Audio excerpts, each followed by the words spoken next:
It was a cold, quiet night, but something frightening was about to unfold in the woods near Altrincham. A car stopped on the deserted road.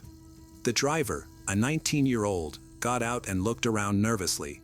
In the passenger seat was Alex Rada, only 15 years old and unaware that this night would change his life forever. What began as a secret between them had grown into something dangerous. Trust had been broken, emotions were running high, soon everything would take a deadly turn. But what really happened that night? The Rhoda family enjoyed a quiet and happy life in a village in Cheshire, northeastern England. Their home was warm and welcoming, shared by Lisa, her husband Adam, and their first child, Adam Jr. For many years, they had hoped to grow their family. Nearly a decade later, their dream was realized in what Lisa called a miraculous event. On March 5, 2004, they welcomed their second son, Alex Rada. As Alex grew up, Lisa noticed he had interests that were different from many other children. He enjoyed playing with her makeup and handbags. When he turned 13, Alex bravely told his parents a personal truth: he was gay. Lisa and Adam had suspected this for a while and welcomed his disclosure with open arms, offering their full support. However, Adam was worried, not about Alex's identity, but about how society might react to him. Unfortunately, his concerns were valid. At school, Alex faced teasing from some classmates, especially from boys who had difficulty accepting those who didn't fit their expectations. Despite this, Alex remained confident. Unlike many of his peers, he never felt the need to hide who he was. At Holmes Chapel Comprehensive School, Alex formed a close group of friends, predominantly girls. They cared for him deeply and supported him completely. These friendships acted as a shield when he faced unkindness, helping him thrive without letting negativity affect him. Full of joy and confidence, Alex was known for his infectious laughter. A bright student, he was also very active on social media, where he enjoyed sharing snippets of his life, his singing, dancing, and laughter. One of his accounts had gained over 4,000 followers.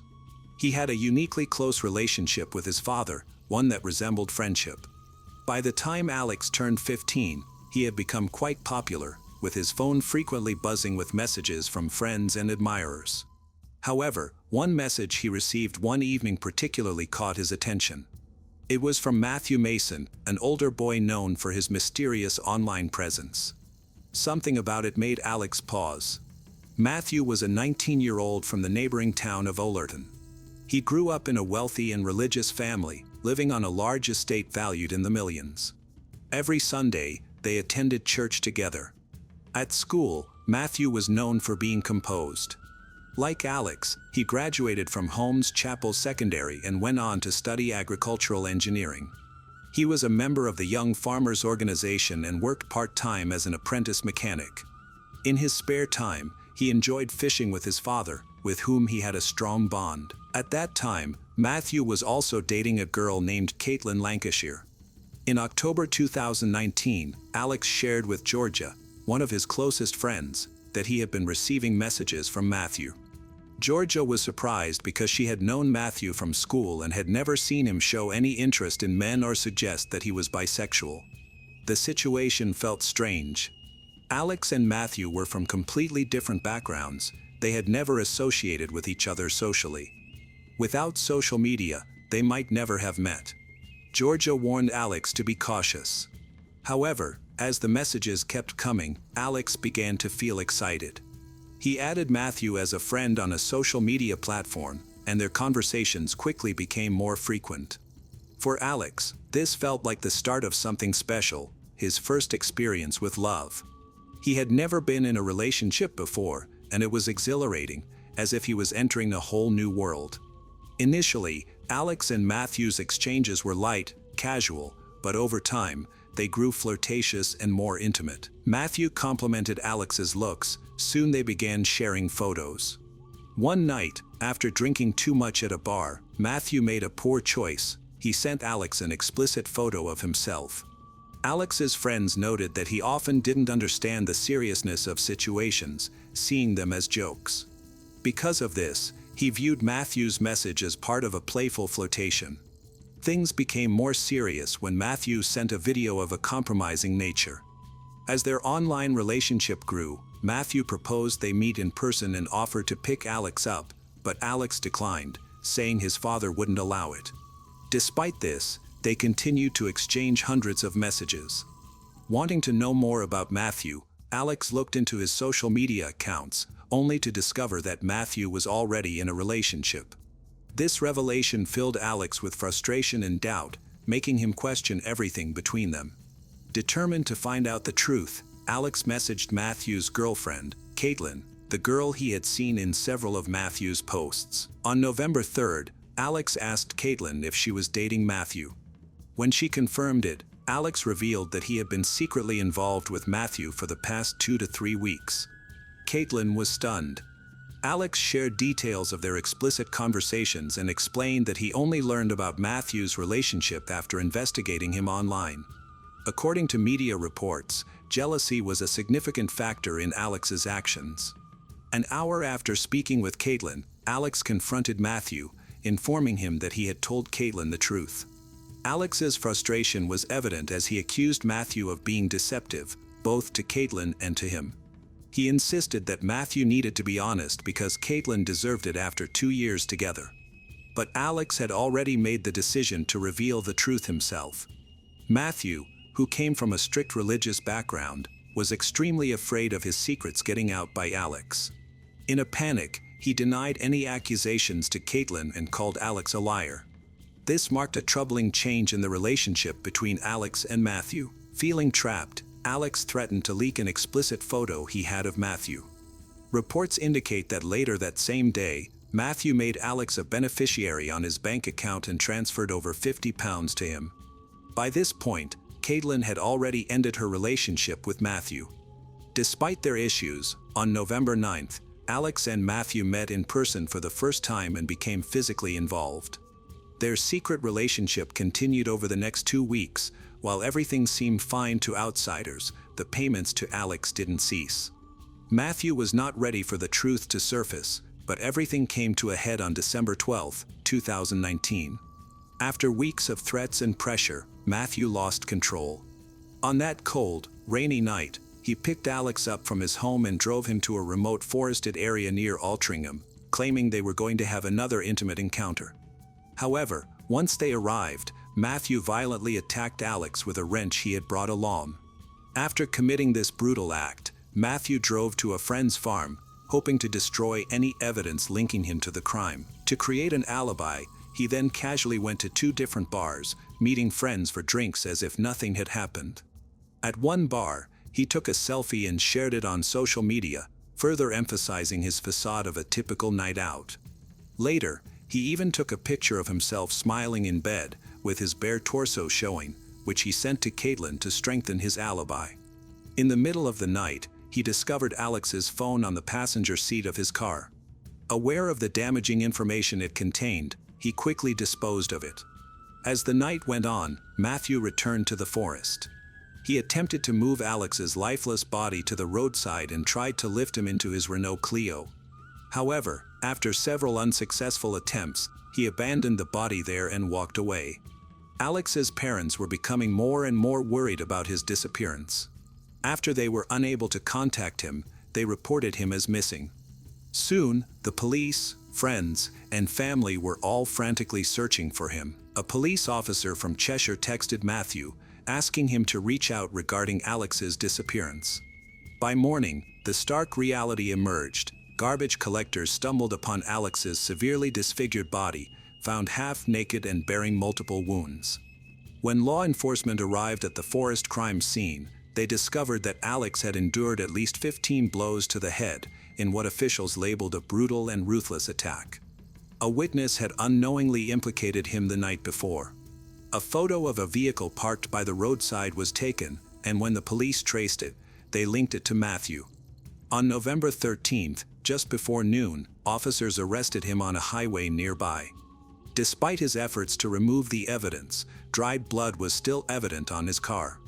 A search of his car's trunk revealed a garbage bag filled with incriminating items, a blood-stained green sweater, the wrench used in Alex's attack, and a large padded jacket that belonged to Alex. With compelling evidence against him, Matthew was taken into custody and formally charged with the crime. Investigators traced the unfortunate path of Alex and Matthew's relationship, which began with curiosity but ended in horrific violence.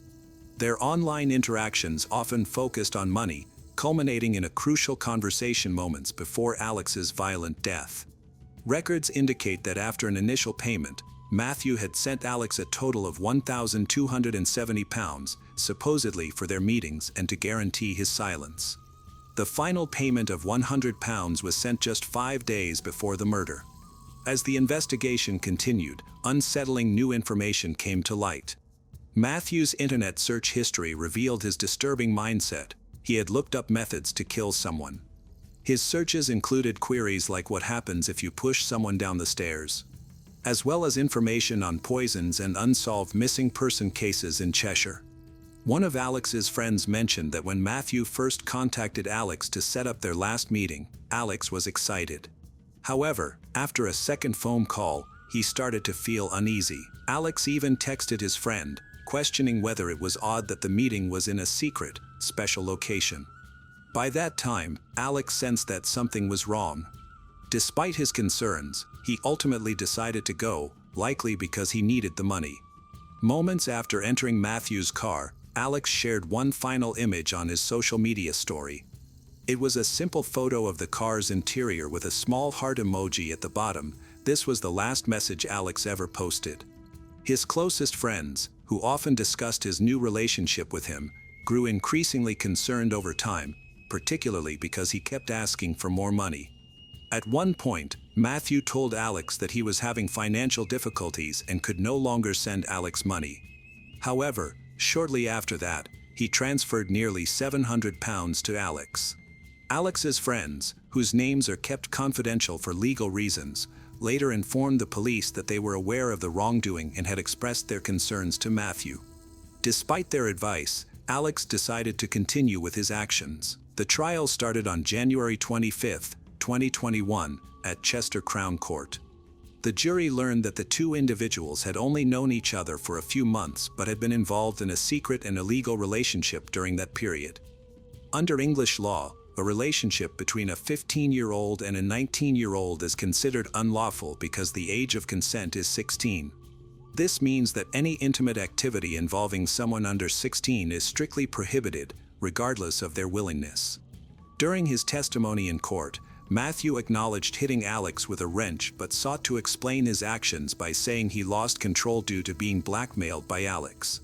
He described their initial interactions, which began in October 2019 with casual conversations.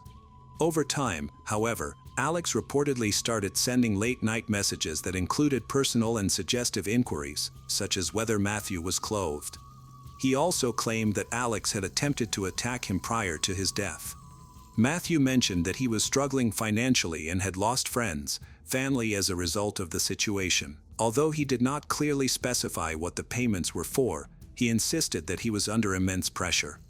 Furthermore, he expressed feelings of shame and discomfort after becoming intimate with Alex. At one point, Matthew recognized that his actions were wrong, not only because Alex was male but also due to his age. During the trial, prosecutors shared all the details of Alex's conversations with Caitlin, who was Matthew's girlfriend at the time. One of the detectives strongly disagreed with Matthew's assertion that the murder was spontaneous. The detective argued instead that Matthew had carefully planned the attack and had tricked Alex into going to a secluded place, thinking that no one would discover his intentions. During the victim impact statements, Alex's parents, Adam and Lisa, honored their son with heartfelt words, describing him as a beautiful and loving child. Through tears, Lisa shared that losing a child in such a horrific way felt like living in hell. She highlighted that Alex was raised in a loving environment, not a fearful one, and he was always proud of himself, never needing to hide or pretend. Lisa condemned Matthew's actions, noting that despite his early admission of guilt, Matthew put their family through additional trauma in a selfish effort to lessen his sentence. She expressed that he didn't consider the immense pain he caused both families. Lisa described Matthew as the most selfish and calculating person she had ever met, criticizing his attempts to blame Alex and tarnish his reputation. During the trial, Adam reflected on his son as a cheerful and respectful young man who always considered other people's feelings. He acknowledged that he could never fully recover from the loss and that their lives would be forever changed. After a month-long trial and over 9 hours of jury deliberation, the jury rejected Matthew's account of the events and found him guilty by a majority vote of 10-2. As he sat in the defendant's chair, crying, the judge announced his sentence. Because he used a weapon during the crime, the mandatory minimum sentence was set at 25 years. The judge characterized the murder as premeditated, indicating it was carefully planned and executed with no remorse. He noted that although Alex may have initiated contact, Matthew not only responded but also actively encouraged an intimate relationship. The judge emphasized that Matthew was significantly more experienced than Alex, who was still young and emotionally immature. Additionally, he stated that Matthew had intentionally created the situation. While this was not Matthew's first intimate experience, it was Alex's first. The judge concluded that Alex's naive demands were influenced by the intimate offenses committed by Matthew, so the responsibility for what happened did not lie with Alex. In deciding Matthew's sentence, the judge emphasized his total lack of empathy, his complete disregard for the victim and the victim's grieving family. As a result, in January 2021, he was sentenced to life in prison, with a minimum of 28 years before being eligible for parole. However, on June 2021, Matthew's legal team filed an appeal against this sentence. After considering both written and oral arguments, a panel of 3 appellate judges concluded that the original sentence was too long and reduced the minimum term from 28 years to 26 years. Matthew faced a deep internal conflict as he struggled to accept his own gender and feared rejection. This unresolved conflict caused him unimaginable pain and destruction. In his desperate attempt to avoid confronting his reality, he not only compromised his own future but also hurt someone who accepted him without shame or fear. Timothy Wiltsey was born on August 6, 1985. His family called him Timmy.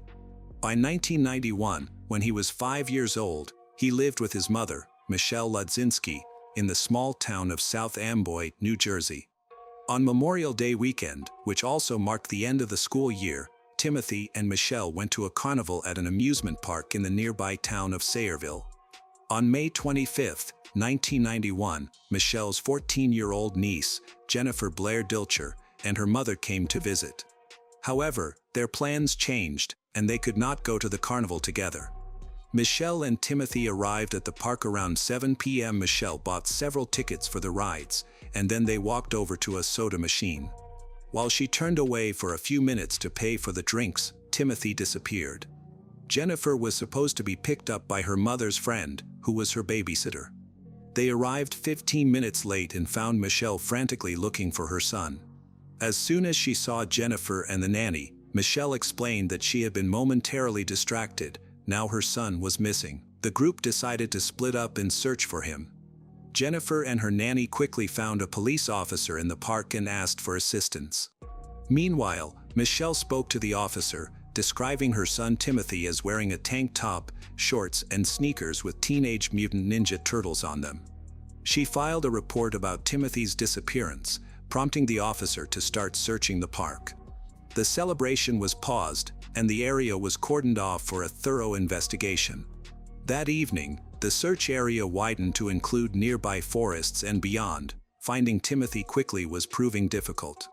Sadly, there were no surveillance cameras in the area at the time. The following day, multiple search teams were sent out.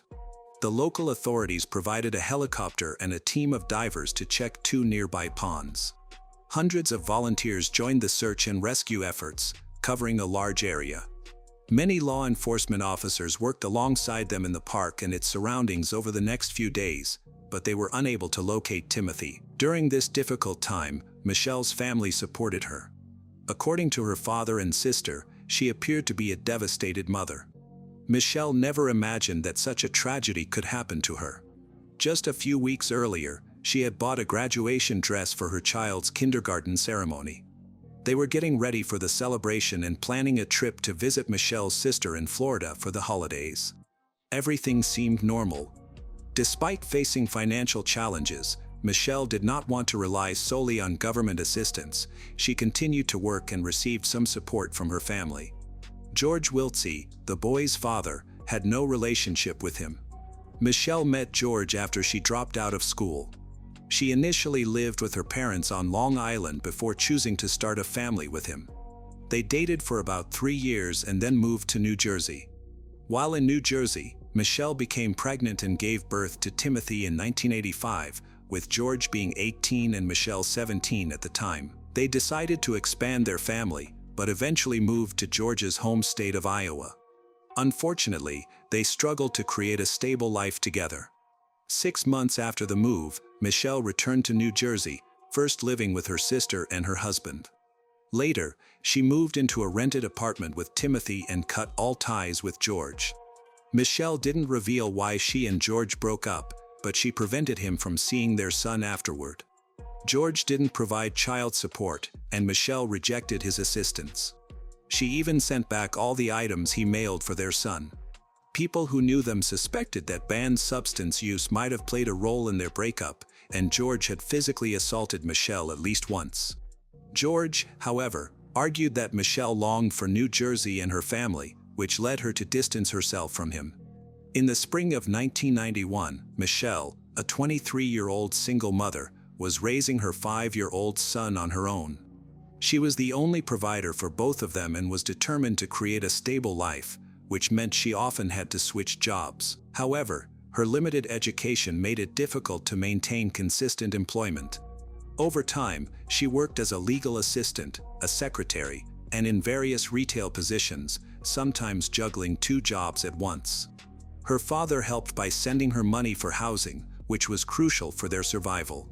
Managing everything while caring for a young child was challenging. Michelle frequently needed assistance from family and friends to look after her son while she worked. When no one could help, she would bring him along, which often made her late for work. This tardiness harmed her reputation and led to her being fired from jobs. In January 1990, her support network took a hit when her sister and brother-in-law, who had been a key source of help, moved to Florida. Feeling overwhelmed and without adequate support, Michelle made the difficult decision to send her son to live with her brother in Minnesota for 2 months. This would allow her to save money for his education.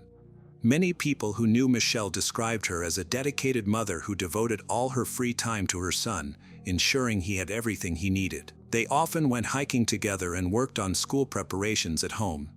However, after her son went missing, some critics emerged. They pointed out that her son, Tim, created tension in her romantic relationships. Many of the men she dated were reluctant to take on the responsibility of raising another person's child, which often led to the end of their relationships with her. In her frustration, Michelle started to see her son as a burden. One of her former partners described her as an immature mother who acted more like Timothy's older sister than a parent, saying she often neglected the child's needs. One day, Timothy entered a neighbor's yard and was bitten by the neighbor's dog, requiring 72 stitches on his face. This happened despite the neighbor warning Michelle to supervise her son to keep him off his property. A friend of Timothy's noted that Timothy was very afraid of Michelle's last boyfriend, Fred Bruno. Even though Fred left a negative impression on many, Michelle did not take her son's fears seriously. The friend even speculated that Fred might be involved in Timothy's disappearance. Initially, Timothy's biological father was considered a primary suspect. He had been estranged from Michelle and was prohibited from contacting his son, which gave him a potential motive for kidnapping Tim. Authorities thoroughly searched the father's home but found no evidence of Tim. He passed a polygraph test and had a strong alibi. Fred Bruno was also investigated but was quickly ruled out as a suspect. When the Federal Bureau of Investigation, FBI, became involved in the search for Tim, they began to question Michelle Ludzinski's true identity. Her behavior appeared odd. She did not seem genuinely worried about her son's disappearance. Michelle was experiencing financial issues and difficulties. For many young single mothers, this ongoing stress can sometimes lead to thoughts of abandoning their child, whom they may view as a major source of their problems. Some mothers choose to place their children with relatives, some give up their parental rights, and tragically, some even harm their children. As a result, Michelle quickly became a primary suspect in the case of her son's disappearance or potential murder. Authorities were eager to find out what she had done to him. Just days after Timothy went missing, she took a lie detector test but failed. A week later, she took another test and failed again. The expert who conducted the tests noted that Michelle showed significant emotional fluctuations, avoided eye contact, and seemed more focused on her own situation than on her child's well-being. Several clear signs of deception were observed, and investigators later found out that Michelle had lied to her close friends, claiming she had passed the lie detector test. The situation attracted a lot of public attention. Family members and neighbors also noticed that Michelle didn't express much emotion or seem to grieve for her missing child. During a press conference where she announced her son's disappearance and asked for help, many people felt she seemed too calm, speaking in a flat tone that resembled reading from a script. This observation increased suspicion. Although her relatives insisted she was deeply affected and just kept her emotions in check because of her personality, the inconsistencies in her behavior raised concerns. Michelle's account of her child's disappearance was inconsistent and raised suspicions. In the month after Timothy went missing, she kept adding more details to her story during each interaction with the police. Her narrative changed drastically. What initially seemed like a case of carelessness transformed into a kidnapping involving different attackers, first two men, then a man and a woman. This left law enforcement officials uncertain about the truth. Michelle believed her son was being held captive. She based this belief on a call from an anonymous individual who claimed that Timothy would be returned within a month if she remained calm. This is why she seemed so self-assured. Although this information couldn't be verified, it raised questions about why she would fabricate such a story. Her odd behavior prompted detectives to investigate her more closely. Given the time that had passed since Timothy's disappearance, they suspected he might not be found alive. Investigators checked if Michelle had received any large money transfers related to a potential sale of her son, but found no significant transactions, and her financial situation had not changed. They searched her home and car, initially suspecting that she might have harmed her son, but found no blood evidence. They went further and used luminol to detect any hidden blood stains, but again found nothing. However, Michelle's history of dishonesty led detectives and even her friends to doubt her credibility. One friend agreed to have her card tapped to try to extract a confession, but this attempt failed. Over the next 11 months, no damaging recordings or admissions were made, yet Michelle continued to offer inconsistent accounts of events. 3 extensive interviews were conducted, but aside from providing conflicting information, she did not give any new leads. Michelle struggled to understand why the detectives were so focused on her and remained convinced that her son was alive and would come back. In October 1991, an important discovery was made. A school teacher walking in the industrial area near the Raritan River found a sneaker that had a picture of the Teenage Mutant Ninja Turtles on it. It was known that Timothy loved these characters. A passerby, who had seen news reports about Timothy's disappearance, remembered that just before he went missing, Michelle had bought him similar shoes. Believing there might be a connection, the passerby contacted law enforcement for further investigation. When the sneaker was first shown to Michelle, she denied it was the same shoe she had bought for her son and listed several identifying features. However, she later hesitated and suggested that the shoe could possibly belong to Tim. This change in her story raised suspicion. The police continued their investigation and found that Michelle had previously worked at the industrial complex close to where a sneaker were discovered, coinciding with the time when Timothy went missing. Notably, she had not mentioned this to the detectives. Colleagues reported that her behavior changed after Timothy's disappearance. She frequently took walks by the stream bank, her workplace, during lunch breaks without providing any explanation. After the first sneaker was found, concerning rumors began to spread, which led FBI agents to investigate the area more thoroughly. During a search along the stream bank, investigators found a skull and 10 other bones in and around a truck tire that had been dredged from the bottom of Red Root Creek. These were located near pieces of the boy's clothing, a pillowcase, a Ninja Turtles balloon, and a blue and white blanket that were buried in an embankment 6.1 meters from the creek bed where the bones were discovered. Law enforcement agencies received these remains on April 23, 1992. Strikingly, Michelle showed no emotional response when informed about this discovery. Fibers and hair taken from the blanket were analyzed, but they did not match Michelle's hair, Timothy's, or anyone from her family. The child's body was also examined closely, and dental records confirmed that the skull belonged to Tim. However, due to the missing skeletal bones and the complete decomposition of soft tissue, the medical examiner could not determine the cause of the child's death. By this time, Michelle had begun a new chapter in her life, moving to a neighboring state as if nothing had happened. At that point, there was no evidence linking her to the alleged murder, and the investigation went cold. However, more strange events involving her were yet to unfold. In January 1994, Michelle found herself back in the news. She made national headlines by sharing a terrifying story about how 2 federal agents kidnapped her outside her home. They threatened her with a gun, forced her into a car, and drove her to Detroit, where they eventually let her go. She managed to find her way back home on her own. Michelle reached out to the Federal Bureau of Investigation, reporting that 2 men had called her multiple times, threatening her while pretending to be agents. They insisted that she cooperate and confess to Timothy's murder. Despite their pressure, Michelle maintained her innocence, which she claimed resulted in her kidnapping. Her story captured national attention, shocking the public. Opinions were sharply divided. Some people were furious and called for the authorities to stop harassing her, while others supported the agents' unorthodox methods to extract a confession from a woman they suspected of killing her son. When she returned from Detroit, a note appeared on her door that read, "It's not over." It was thought that she had placed this note herself to support her fabricated kidnapping narrative.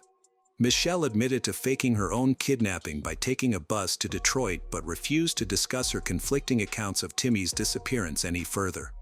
In March 1995, she was sentenced to 6 months of house arrest and 3 years of probation for the FBI hoax. The Sayreville police believed she staged the kidnapping to avoid being implicated in an investigation of her boyfriend, a police officer from neighboring Union County, who had been accused of improperly checking the license plates of cars that Michelle claimed were following her. In May, the police department decided not to take any action against him in relation to the charges. In 1997, while pregnant with her second child, Michelle pleaded guilty to stealing a computer from a former employer to give to her police officer boyfriend as a Christmas present. Upon receiving the computer, he realized it had been stolen and reported it. She was subsequently sentenced to house arrest for 4 months and was also placed on probation for an additional 3 years. Meanwhile, Timothy's case remained unsolved and had reached a dead end, with even FBI agents unable to make progress. The technology available in the 1990s did not permit a detailed analysis of the evidence needed to obtain physical proof against Timothy's biological mother. Shortly after her sentence was handed down in 1998, Michelle moved to Florida, and in 1999, she relocated to Apple Valley, Minnesota, a suburb of Minneapolis, where she married in 2001 and started a new family. Timothy was not forgotten. In the early 2010s, the case file and evidence were still stored as they were, and the district attorney's office did little more than follow up on occasional tips. After a tip around the 20th anniversary of Timothy Wiltsey's disappearance, which had nothing to do with the case, Scott Crocco, an investigator with the office, decided it was time to revisit the investigation and see if there was anything that could help solve the case. He focused on the blanket. Investigators reasoned that the boy would not have carried a large blanket through the carnival on the humid 90 degrees Fahrenheit day he went missing. They concluded that the blanket had been taken from Ladzinski's South Amboy home to cover the boy after he died, even though she denied ever having owned such a blanket. Detectives believe that the blanket should have been recognized by people who had interacted with Michelle before her child's murder and then reconnected with her relatives and friends afterward. Several witnesses, including former co-workers, reported seeing Michelle using the blanket. In the early 2000s, Michelle lived in Minnesota with her new husband and their son. After their marriage ended in 2003, Michelle moved to Florida while pregnant with her third child. In Florida, she gave birth, purchased a home, settled in with her 2 children, and worked as a paralegal at a law firm. She kept photos of her firstborn son, who had passed away, to honor his memory and ensure her children knew he had existed. The investigation into his death is ongoing. Krakow interviewed Jennifer Blair Dilcher, the niece who met Michelle at the carnival shortly after Michelle said she couldn't find her son. In the years that followed, Jennifer, who had initially supported her aunt, married and had 2 children of her own, but also became addicted to banned substance. She went to Florida for rehab, leaving the children with Michelle during that time.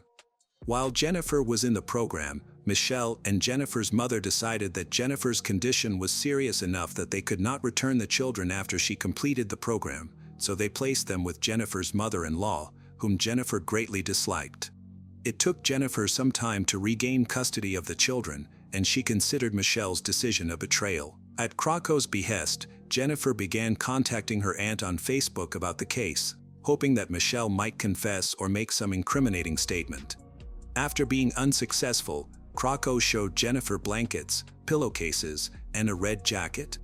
She immediately told him that the blanket had been in Michelle's apartment and that Timothy had wrapped himself in it during her babysitting sessions. 2 other women who helped care for Timothy also recognized the blanket. This evidence established a crucial connection. It became evident that the blanket couldn't have been mistakenly left near the body, suggesting that Michelle had intentionally brought it to the industrial complex, thinking the body would remain undiscovered there. On August 6, 2014, what would have been Timmy's 29th birthday, following a sealed grand jury indictment, Michelle Ladzinski was arrested in Florida and charged with his son's murder. Prosecutors believed they had sufficient evidence to secure a conviction for first-degree murder. The hearings drew a crowd of concerned individuals, and opinions were mixed. The trial was difficult and stretched from March to May 2016. The only new evidence presented was the testimony of several witnesses stating that the blanket found near the boy belonged to his mother. Jennifer testified at her aunt's trial, claiming she saw the blanket in Michelle's home and believed in Michelle's guilt. However, several witnesses said they had never seen the blanket in Michelle's home, and there were no photographs showing it with her and the boy. Fibers and hairs taken from the blanket were re-examined, providing more detailed analyses than the microscopic tests done in 1991. Unfortunately, these results showed that none of the hairs belonged to Michelle or Tim.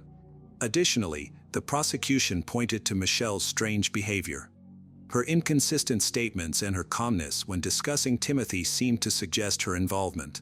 However, the defense attorney effectively argued that this evidence was insufficient to label the defendant a murderer. The location where the remains were found was only a few hundred meters from the building where Michelle Ladzinski worked at that time. It was an inconspicuous area that almost no one visited. Michelle was aware of this and may have deliberately chosen this place to hide the body. The prosecutor was convinced that there was too much circumstantial evidence, all of which pointed to the boy's mother. However, Michelle's lawyer argued that from May 25, 1991, to April 1992, when the body was discovered, several major storms had occurred. Independent experts confirmed that the Red Root stream, near which the skull and belongings were found, had overflowed its banks. It was located not far from the amusement park where Timothy disappeared, so the water could have carried evidence to that location. This was indirectly supported by the fact that many fragments of the boy's skeleton were never found. The prosecutor's approach had evolved since the investigation in the 1990s. They argued that Timothy had never gone to the amusement park, he had actually been missing long before then. A new theory was presented to the jury: Michelle had gone to the park alone after disposing of her son and had asked relatives to pretend an abduction had occurred. Meanwhile, Michelle's testimony kept changing. The defense attorney provided an explanation for Michelle's unusual behavior. An independent psychiatric evaluation revealed that she has antisocial personality disorder, which may have contributed to her confusing and inconsistent stories. The lawyer noted that the disorder became particularly evident in 1991, right after her son went missing. This was used to explain her strange actions, which were seen as responses to extreme stress and trauma. The evaluation confirmed the diagnosis, with evidence suggesting troubling behaviors. Consequently, the lawyer argued that Michelle's dishonest claims, including her stories about kidnapping, were a result of her illness. At trial, the prosecution argued that Michelle had murdered her son. They claimed that due to giving birth at a very young age, she faced ongoing financial and emotional challenges. Timothy had grown up during a particularly tough time in Michelle's life. Timothy did not have a relationship with his father, George. Michelle kept George from having contact with him and consistently turned down any offers of assistance. With no support system, she struggled to improve her circumstances, and her relationships with men were unsuccessful, which further complicated her situation. The Lodzinski family was divided during the hearings. Michelle's father and sister believed she was a good mother, while her brother and niece, Jennifer, suggested she may have been involved in Timothy's death. Michelle's defense also presented testimony from an Arizona man who claimed that a former inmate from Georgia had confessed to him that he had abused and killed a young boy somewhere near Atlanta. The testimony did not provide any evidence that the man was in the Sayreville area at the time of Timothy Wiltsey's disappearance, and the man himself denied this on the stand. Prosecutors further questioned the Arizona man's credibility by pointing out that he had previously accused another man of assaulting and abusing him. Another witness testified for the defense about a possible third party, a resident of an apartment complex near the festival, who saw several men throw something about 4 feet long, wrapped in white cloth, into the trunk of a car before driving away quickly without turning on the headlights. After hearing testimony from 68 witnesses, the jury began deliberating in May. The next day, a week before the 25th anniversary of Timothy's disappearance, the jury returned a guilty verdict for first-degree murder. Sentencing was scheduled for August 2016 but was postponed as Michelle's attorneys appealed the judge's earlier rulings regarding jury misconduct and insufficient evidence. Shortly thereafter, the defense moved for a judgment of default, requesting the judge to vacate the conviction and acquit her on the grounds that the evidence was insufficient for a reasonable jury to convict. The judge denied this motion, and in January 2017, he sentenced Michelle Lodzinski to 30 years in state prison without the possibility of parole. After the trial, the jury told reporters that their opinions were mixed. Not all of them believed she was guilty. They were particularly influenced by the unusual testimony from Michelle, which implied that she was hiding something. However, they questioned why she would do that if she were innocent. Immediately after, Michelle's defense team approached the case with renewed determination. They aimed to have her acquitted, emphasizing that there was no physical evidence linking her to Timothy's death. Extensive checks and tests were conducted, but there were no traces of the boy's blood or any indication that Michelle had harmed him or concealed his body. After their appeal was denied, the lawyer escalated the case to the Supreme Court, highlighting the uncertainty surrounding Timothy's cause of death. He proposed that Timothy might have simply run away from the park and died from natural causes, insisting that no one had killed him. Additionally, he pointed out that several legal standards required for a murder charge and conviction had not been met. The Chief Justice recused himself from the case, and with the remaining justices unable to reach a consensus, the guilty verdict was upheld. The defense attorney, undeterred, after the 2016 conviction, Michelle's defense team appealed, escalating the case to the New Jersey Supreme Court, where Chief Justice Stuart Rabner recused himself. On December 28, 2021, the court vacated the conviction by a 4-3 decision, citing insufficient evidence to prove murder beyond a reasonable doubt. Michelle Lodzinski was released from Edna Mahan Correctional Facility that day, having served over 7 years. Double jeopardy prevented a retrial. She reunited with her family in Florida, where she had previously relocated. Despite the legal outcome, her brother and others, including George Wiltsey, continued to suspect her involvement, though no new evidence has emerged to reopen the case. After her release, Michelle's brother, who had testified against her during the trial, stated that the jury was correct in convicting her of murder. He argued that the lawyer did not rectify a significant wrong, but instead took away justice for little Tim. However, under state law, Michelle cannot be tried again for this case, even if new evidence arises in the future. The boy's biological father, George, still suspects that Michelle was involved in their son's death. He questions whether she committed the act herself or if she knows who did. Many of Michelle's family members also believe she is guilty, citing her strange behavior, inconsistent statements during interrogations, and the FBI's mishandling of the kidnapping. They are puzzled by why Michelle focused her time and energy on these issues instead of seeking the truth about her son's case. Although Timothy Wiltsey's murder remains officially unsolved, many believe that his mother evaded responsibility. Kapunda, South Australia, was a quiet town where residents felt secure.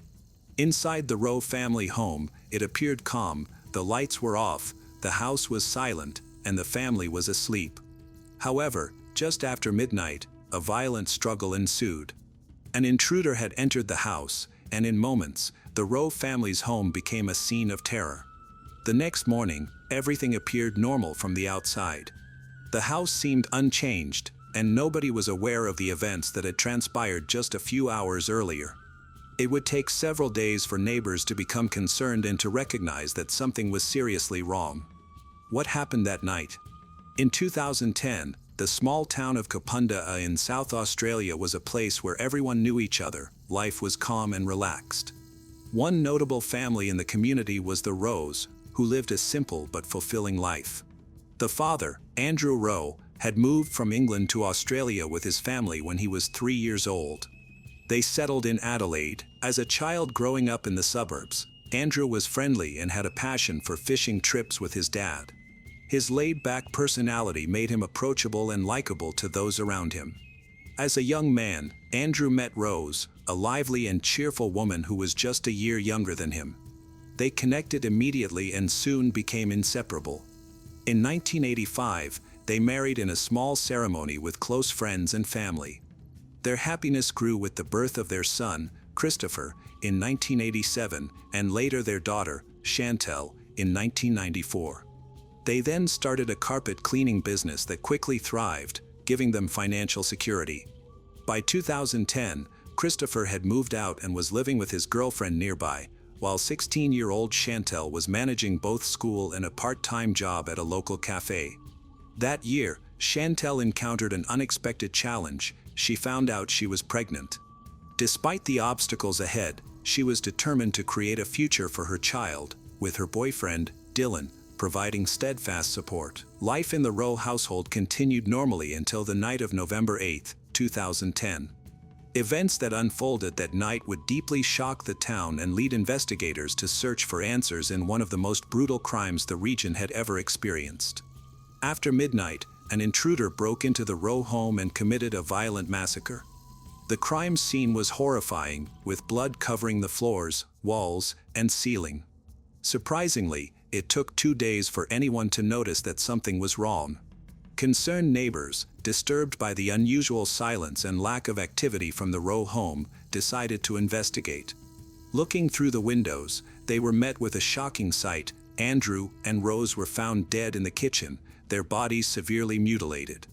Chantel was discovered in her bedroom, and the brutality of her murder was even more unsettling. Each family member had suffered numerous stab wounds, becoming victims of a brutal and merciless attack. The autopsy provided horrifying details. Andrew had been stabbed 29 times, Rose over 50 times, and Chantel 33 times. Disturbingly, Chantel had also been assaulted prior to her murder, making the tragedy even more incomprehensible. While vacationing in Queensland with his fiancée, Christopher first learned about a crime in his hometown through social media. Investigators first focused on Christopher, the lone survivor of the Rowe family, but soon cleared him as a suspect. The investigation took a chilling turn when authorities uncovered disturbing details. After the murders, the killer did not flee in a hurry, rather, they took their time. Evidence indicated that the perpetrator changed into clean clothes and even rested on Chantel's bed. Drag marks revealed that she tried to hide but was pulled from her hiding spot. Robbery was ruled out as a motive since nothing was stolen. Valuables like electronics and cash were untouched. The brutality of the crime suggested either a personal vendetta or the actions of someone with a disturbingly cruel nature. Furthermore, parts of the crime scene seemed to have been wiped clean, suggesting an unsuccessful attempt to eliminate evidence. Bloody footprints led to the front door of the Rowe home but suddenly stopped outside, indicating that the killer deliberately removed their shoes and exited in socks to avoid leaving more evidence. The most shocking discovery was the absence of forced entry. This indicated that the murderer was likely someone the family knew and trusted or had found a discreet way to enter. As investigators looked into the gruesome crime scene, they found that Rose had suffered the most. She had been stabbed over 50 times, much more than the others. She initially survived the attack and managed to make a phone call for help before the killer realized she was still alive. Unfortunately, before she could escape, the murderer came back and continued stabbing her until she was silenced for good. As investigators faced this harsh reality, they began to identify possible suspects. Andrew and Rose had no enemies, financial issues, or ongoing disputes that could explain such a violent crime. This left them considering one probable motive: Chantel. At only 16, Chantel was juggling school, a part-time job, and preparing for her baby's unexpected arrival. Her boyfriend, Dylan, had been supportive throughout her challenges. They had been together for a year, shared the same school, and made plans for their future. Although Dylan, also 16, seemed like an unlikely suspect, the police needed to be thorough in their investigation. They questioned him, verified his alibi, and searched for any reason someone might want to harm Chantel or her family.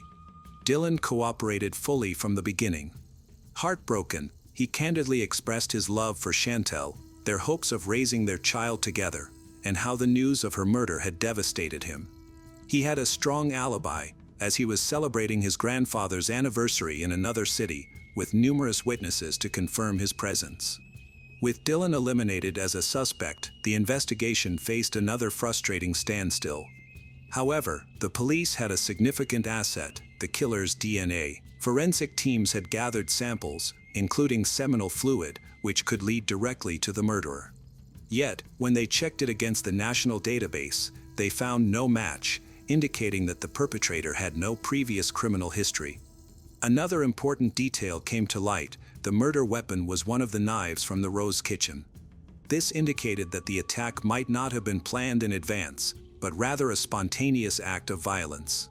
Additionally, the killer had taken the knives with him, removing a key piece of evidence.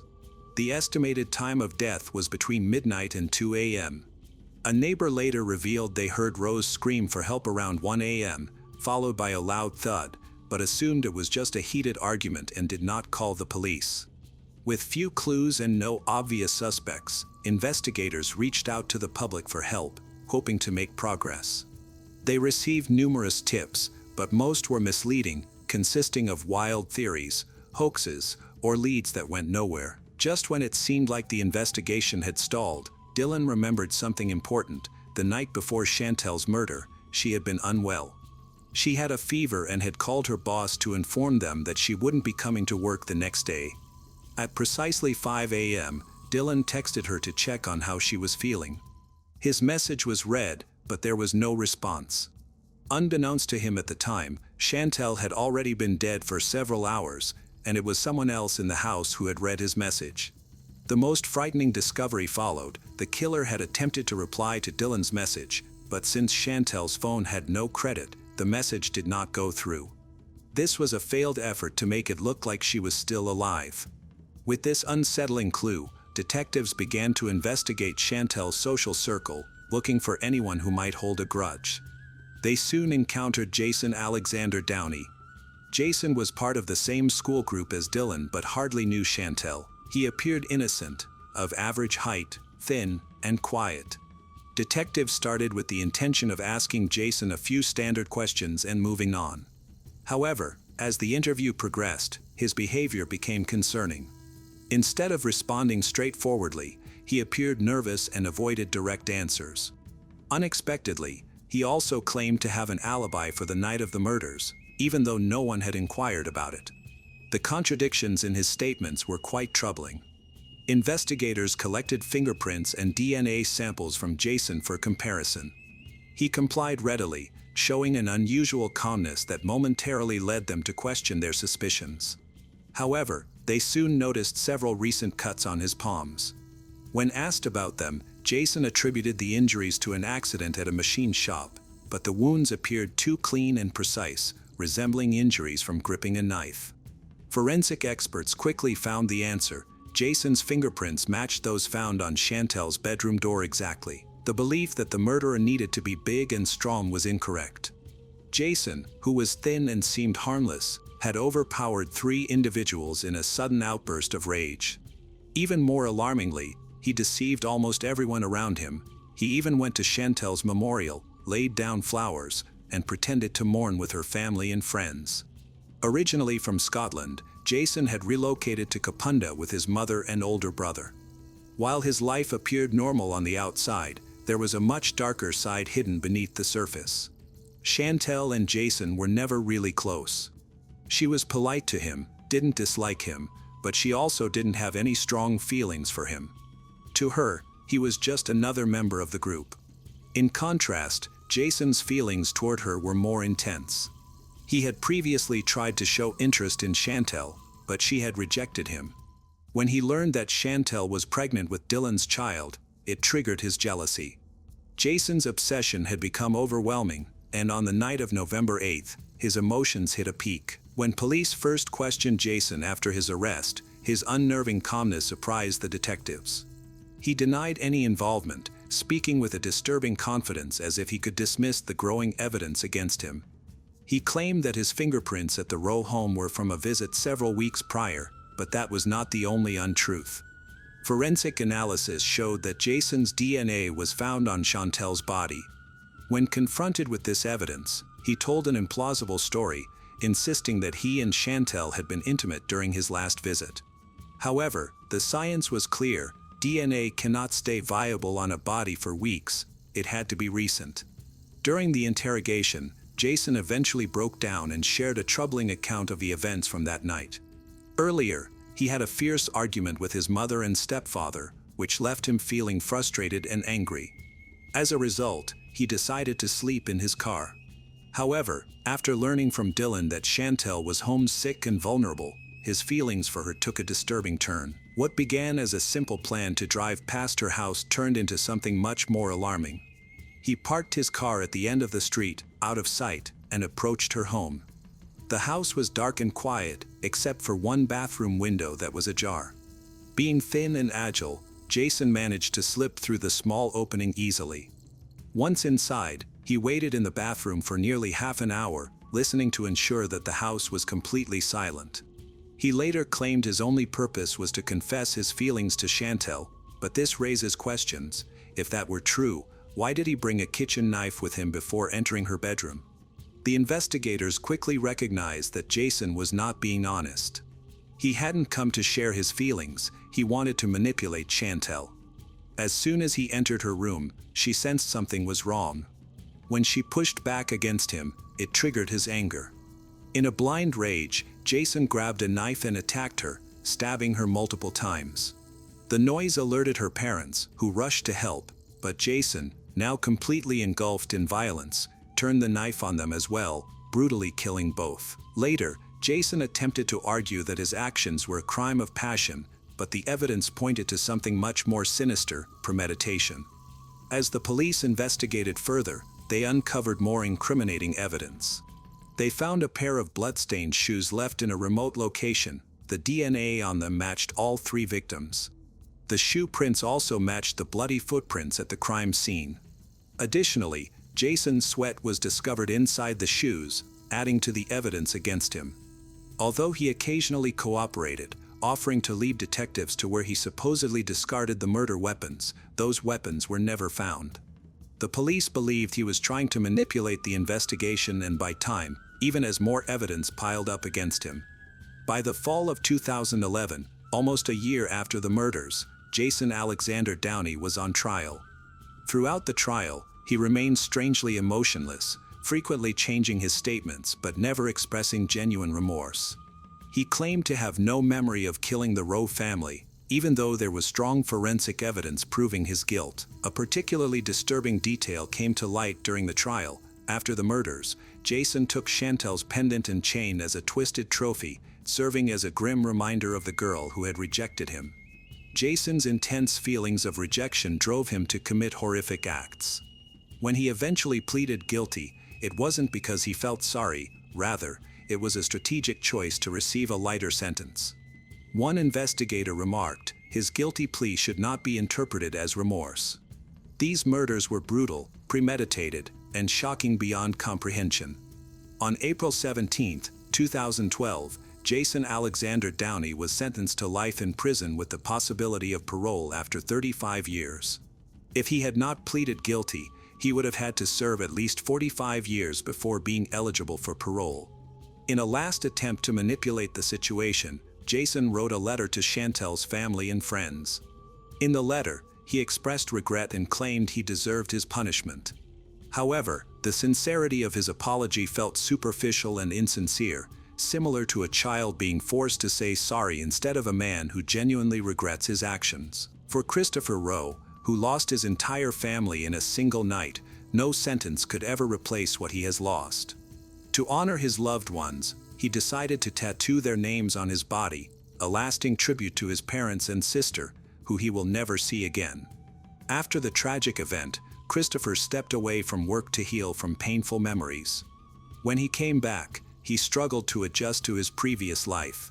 Eventually, he took over his father's business. The story of Meredith Lynn Sullivan Chapman, 33, captured national attention and was one of the most talked about cases of 2018. Born on January 31, 1985, in Newark, Delaware. Meredith was the youngest of 3 children in the Sullivan family. She was raised in a loving environment, supported by her older brother, Thomas, and sister, Jessica, cherished her.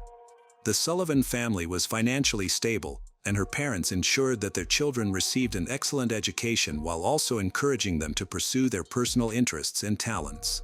However, everything changed for Meredith when she was in middle school, as her parents decided to divorce. Fortunately, the separation was friendly, with no significant arguments or legal battles, and both parents continued to be actively involved in their children's lives. Although Meredith found the divorce emotionally challenging, she always felt cared for and loved.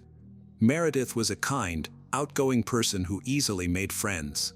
Her cheerful and engaging personality made her popular among her peers. From a young age, she excelled in school. Learning came easily to her. She was curious, quick to grasp new concepts, and always willing to take the lead. In addition to her academic success, she had a strong passion for painting and was also very active in sports. During high school, she focused on cheerleading, eventually became the team captain. Even as a teenager, Meredith displayed determination and confidence, working hard to achieve her goals. Despite her drive, she treated others with fairness and respect, earning the admiration of both her classmates and teachers. After graduating from high school, Meredith began her studies at the University of Delaware, focusing on corporate communications and social sciences. She quickly adjusted to college life, excelled academically, and received a merit-based scholarship. Meredith stayed active in cheerleading, even giving presentations on it. Additionally, she participated in tennis, dance, and theater productions at the university. In her junior year, she secured an internship at a radio station in Philadelphia, where she managed the station's social media. This experience aligned perfectly with her career goals and deepened her passion for communications. Meredith joined an elite student organization, taking on a significant role that helped her build connections for her future career. For her senior project, she created a documentary about Joe Biden, which received notable recognition, including a nomination for a regional Emmy Award. This success opened opportunities for her in the media and communications field. After graduating with a bachelor's degree in 2007, Meredith worked on Capitol Hill as communications manager for U.S. Congressman Mike Castle and ran a winning campaign for former Delaware State Treasurer Chip Flowers. Her ambition and strong work ethic enabled her to excel in fast-paced environments, and she consistently pursued opportunities for intellectual growth. While in college, Meredith met a slightly older young man named Luke Chapman, who was also a graduate of the University of Delaware. They quickly formed a connection and began dating. Meredith and Luke shared many similarities. Both were intelligent, ambitious, and highly motivated.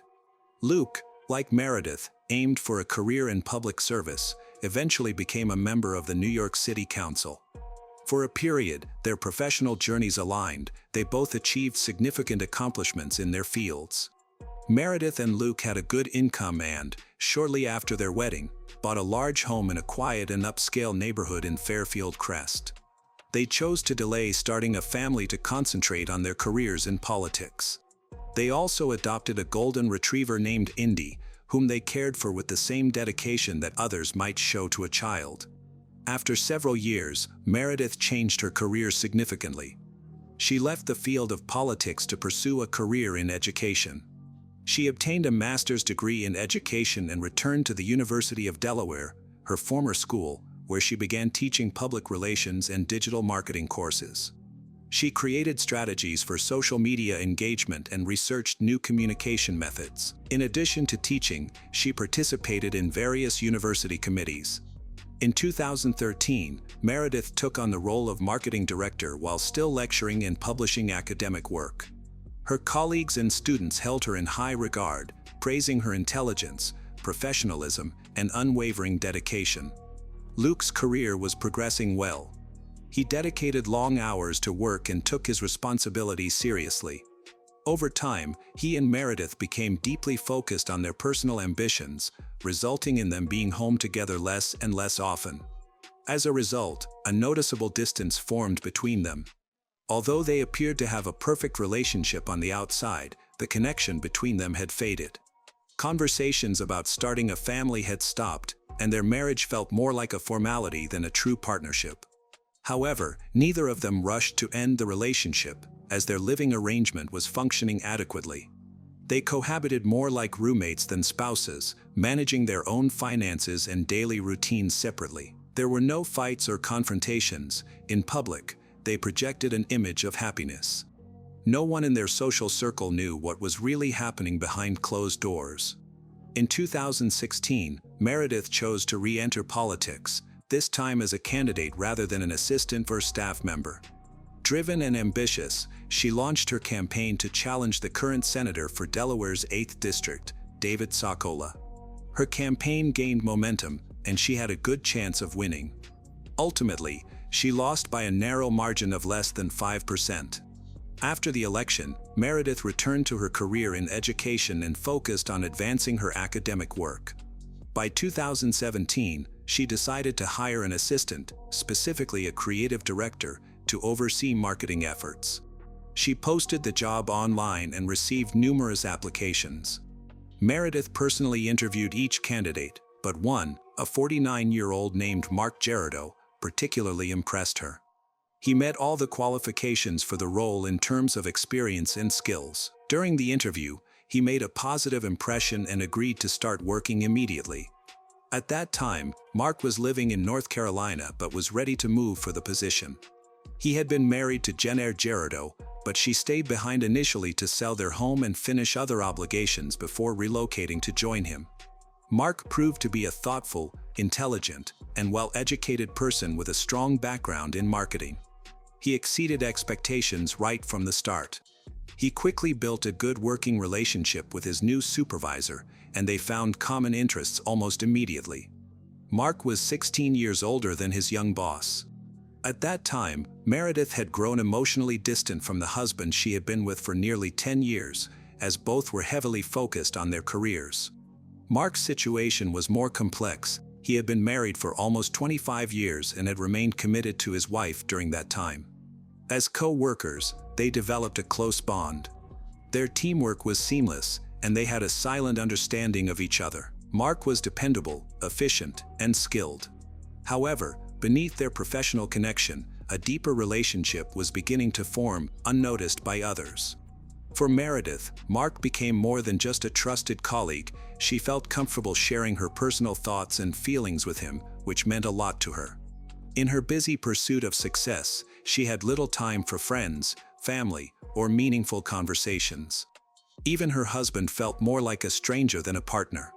But with Mark, she felt calm, safe, and truly understood. She eventually stopped resisting and invited him to spend time together outside of work. Just 2 weeks after Mark moved to Newark, Meredith suggested they meet after work at a local bar to relax.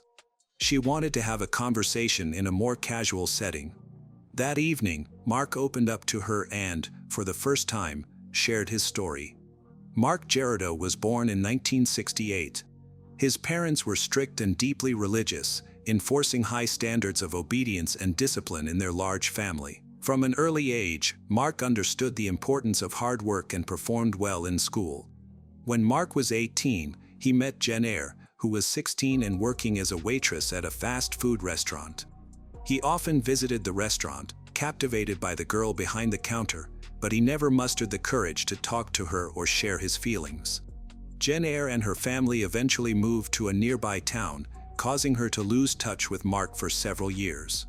In 1990, they met again at a local shopping center where Jen Eyre worked as a sales associate. Mark was excited to see her but felt too shy to make a move. Noticing this, Jen Eyre took the initiative and asked him out first. Their relationship quickly grew deeper, and in 1992, Mark proposed. Jen Eyre happily accepted, and less than a year later, they got married. Mark and Jen Eyre, newly married, settled in Indianapolis, Indiana, where they purchased a home together. At this point, Mark had completed his degree in graphic design and landed a well-paying job in that field. Jen Eyre was successful as a real estate agent, so they enjoyed a comfortable lifestyle. Although they never had children, they adopted 3 dogs that they treated as part of their family. To their friends, neighbors, and relatives, Mark and Jen Eyre appeared to be a perfect couple, deeply in love and genuinely happy.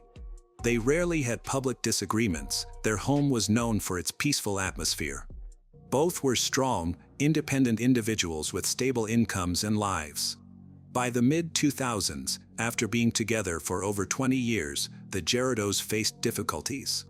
Mark experienced the loss of both his parents in a short time, while Jen Eyre, who had put a lot of effort into starting her own business, encountered significant financial troubles. Overwhelmed by emotional and financial stress, they decided to make a big change in their lives. They sold their house and moved to the peaceful town of Greenville, South Carolina. Mark quickly secured a stable job in marketing, while Jen Eyre opted to focus on family life as she looked for the right job opportunity. During this time, they traveled a lot and spent quality time together. The emotional distance that had developed between them began to disappear. Their relationship rekindled, and for a year and a half, they experienced what felt like a second honeymoon. In 2017, Mark started looking for new job opportunities to find a more fulfilling role with better pay. During his search, he found a job posting from Meredith. The couple was not afraid of the move. Mark went ahead first because the job needed him to start right away, while Jen Eyre stayed behind to sell their house and take care of local affairs. She planned to join him in Newark about a month later. That evening, Mark shared his story with Meredith, who listened carefully. In return, she talked about her own life, including her career successes and the slow deterioration of her marriage. As they talked, they connected on a deeper level, feeling as if they had known each other for years. They built a strong sense of trust and stayed at the bar until late at night. Afterward, they went back to Mark's apartment and spent the night together. This marked the beginning of a private relationship that they kept hidden from others. They continued to see each other secretly, often meeting at Mark's place while his wife was out of state.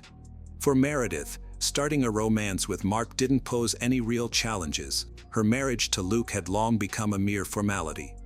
For Mark, the situation was much more complicated. First, he had never cheated in his 25 years of marriage. Second, he found himself unexpectedly attracted to Meredith, who was much younger than him. Third, he knew that Meredith was still legally married, just like he was. Despite these issues, Mark and Meredith's relationship continued even after Jen Eyre moved to Newark. From the beginning, Jen Eyre felt that something was off. She sensed that another woman had been in their new home, but she chose not to confront her husband right away. Instead, she decided to gather information to confirm her suspicions. Mark often worked late and became more distant from his family. When Jen Eyre asked him about it, he attributed his behavior to tiredness and a heavy workload. Their physical closeness had almost vanished. This continued for several months until Jen Eyre confronted him about the possibility of infidelity. Mark denied it. Although he attempted to end his affair with Meredith, their bond was too strong, and after a short break, they resumed their secret meetings. Meredith had made a decision. After discussing it with her husband, Luke, they agreed to proceed with a peaceful divorce. On February 14, 2018, Valentine's Day, Jen Eyre confronted Mark. She revealed that she was aware of his affair with his boss. She had hired a private investigator who followed Mark, took compromising photos, and recorded the locations where he met Meredith. With this evidence, Mark had no escape. However, he tried to justify his actions, assuring Jen Eyre that he would end the affair to save their marriage. Unfortunately, this promise was short-lived, as he continued his relationship with Meredith, but now with more caution. Jen Eyre didn't trust Mark, so she decided to keep a close watch on him. She placed a GPS device in his car and installed monitoring software on his phone and computer. She sewed listening devices into Mark's clothes to secretly record his conversations when they were apart. One of those recordings captured Jen Eyre's growing insecurity. The situation escalated when Mark discovered the tracking device. Realizing he could no longer put off an important decision, he told Jen Eyre that he had fallen in love with Meredith, his boss, and wanted to be with her. He also announced his plans to file for divorce. This news was a severe shock for Jen Eyre, who was 47 at the time. After nearly 25 years of marriage, her husband was leaving her for a younger woman. To make things worse, they had recently moved to a new city, and Jen Eyre had not yet found a job. This left her feeling financially unstable, emotionally unsupported, and lost. Her life felt like it was falling apart, and she was struggling to cope. By early March 2018, Meredith completed her divorce from Luke and was no longer tied to any commitments. She anticipated that Mark would also finalize his divorce soon, but his situation was more complicated. Due to specific legal requirements in their new state, Mark needed to establish residency before he could file for divorce, and they had only recently moved.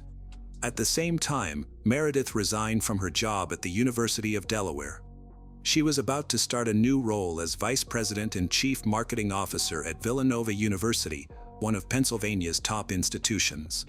Additionally, she received an offer for a leadership position at Ruffalo Noel Levitz, a prominent consulting firm specializing in higher education strategy. On April 5th, Meredith moved into her new home in Radnor Township, Pennsylvania. She was gradually getting settled, and about a week later, Mark joined her.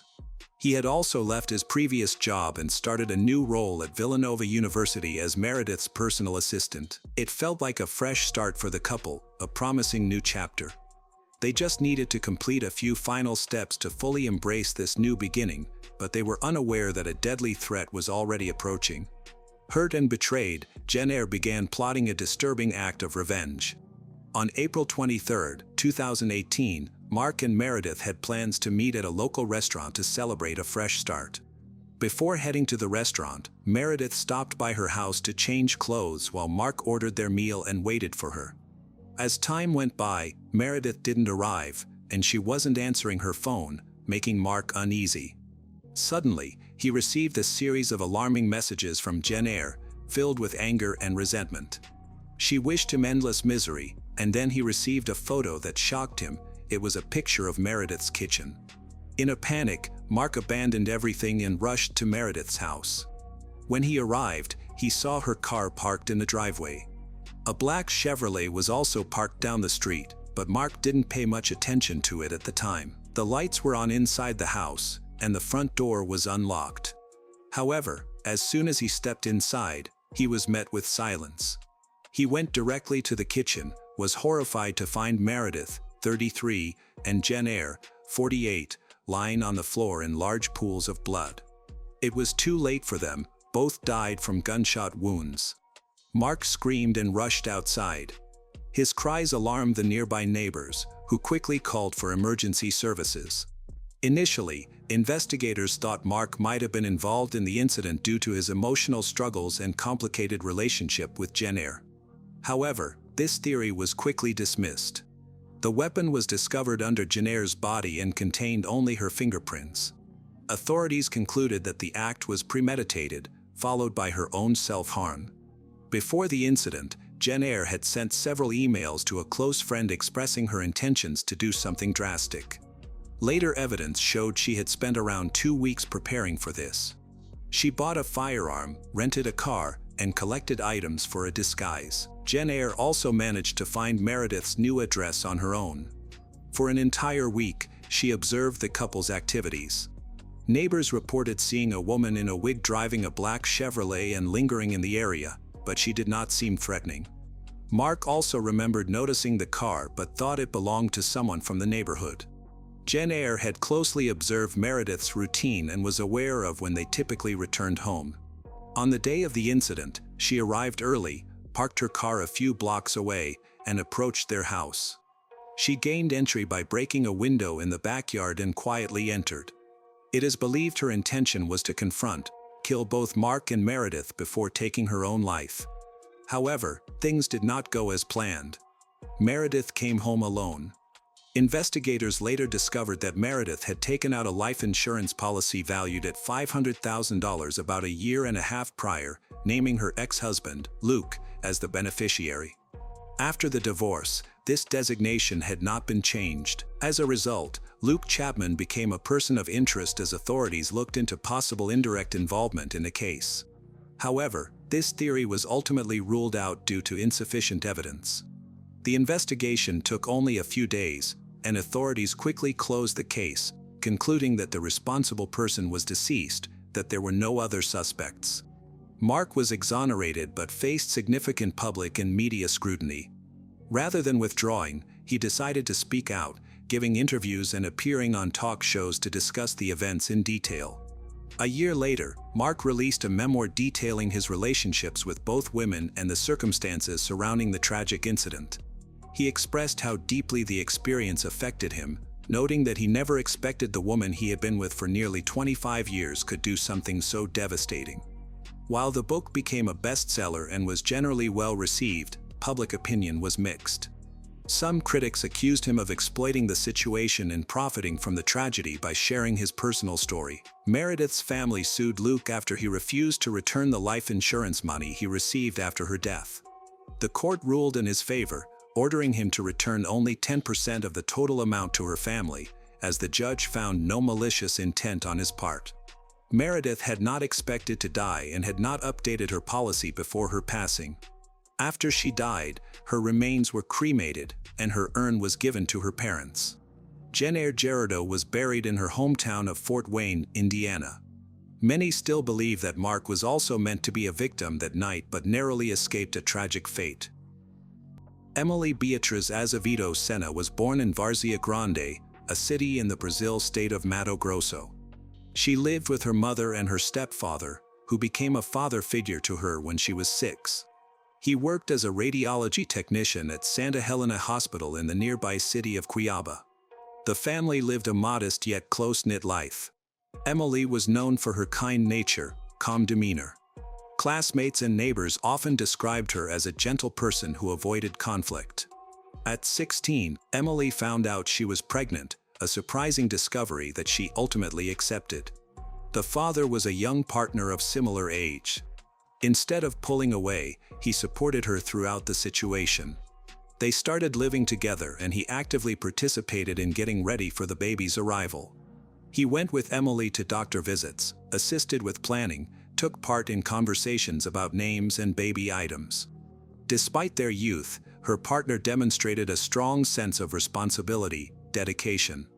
Although their relationship encountered challenges because of their age, it was characterized as stable, supportive. For Emily, becoming pregnant was a major milestone in her life.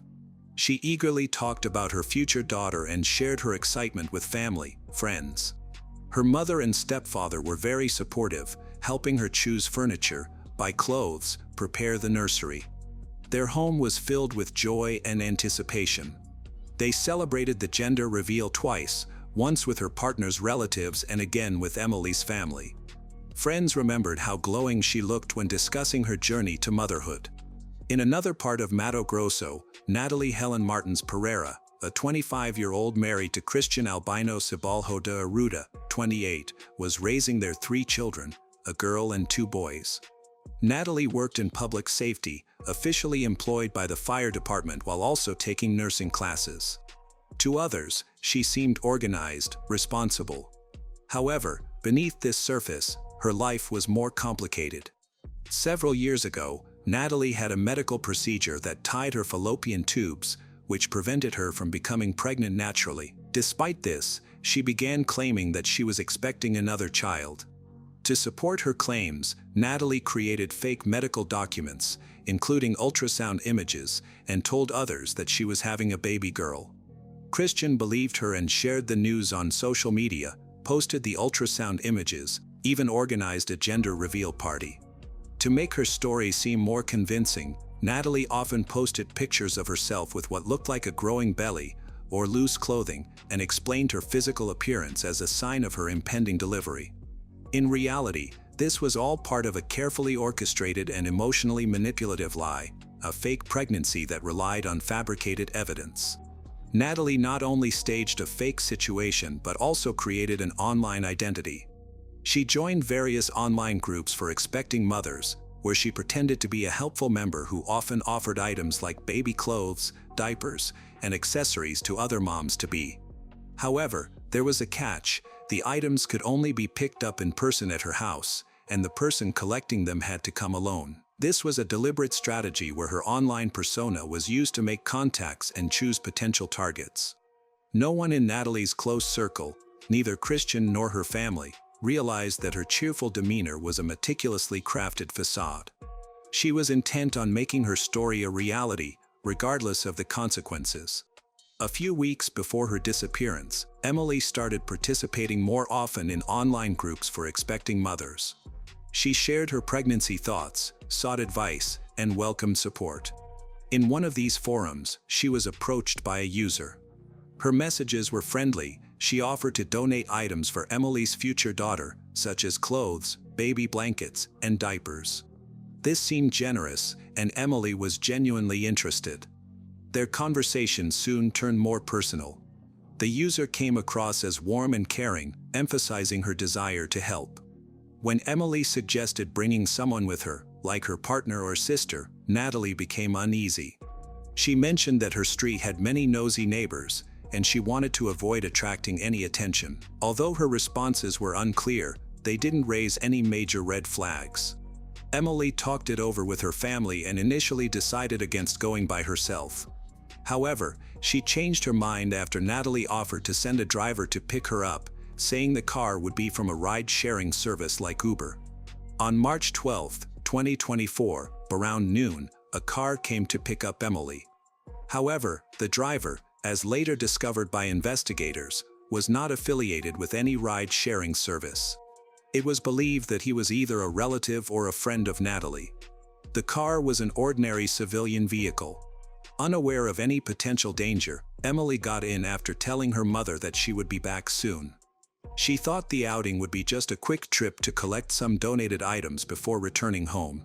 After more than an hour without any updates from Emily, her mother, Anna Paula Meridian, started to feel anxious.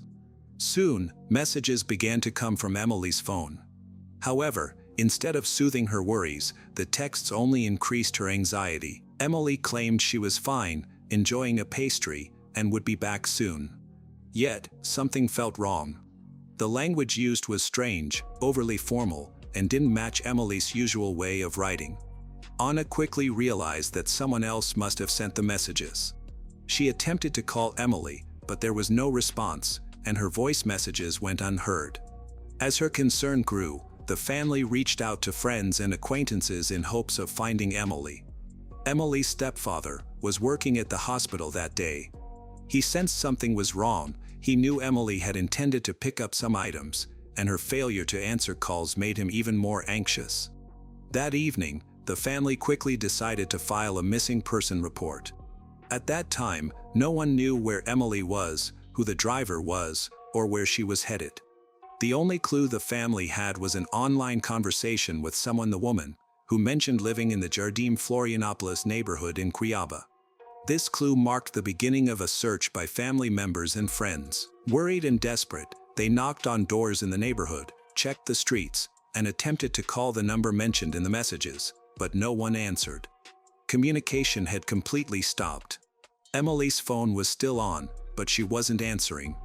Then, Natalie suddenly changed her online behavior. She stopped replying to chat group messages and withdrew her support for others.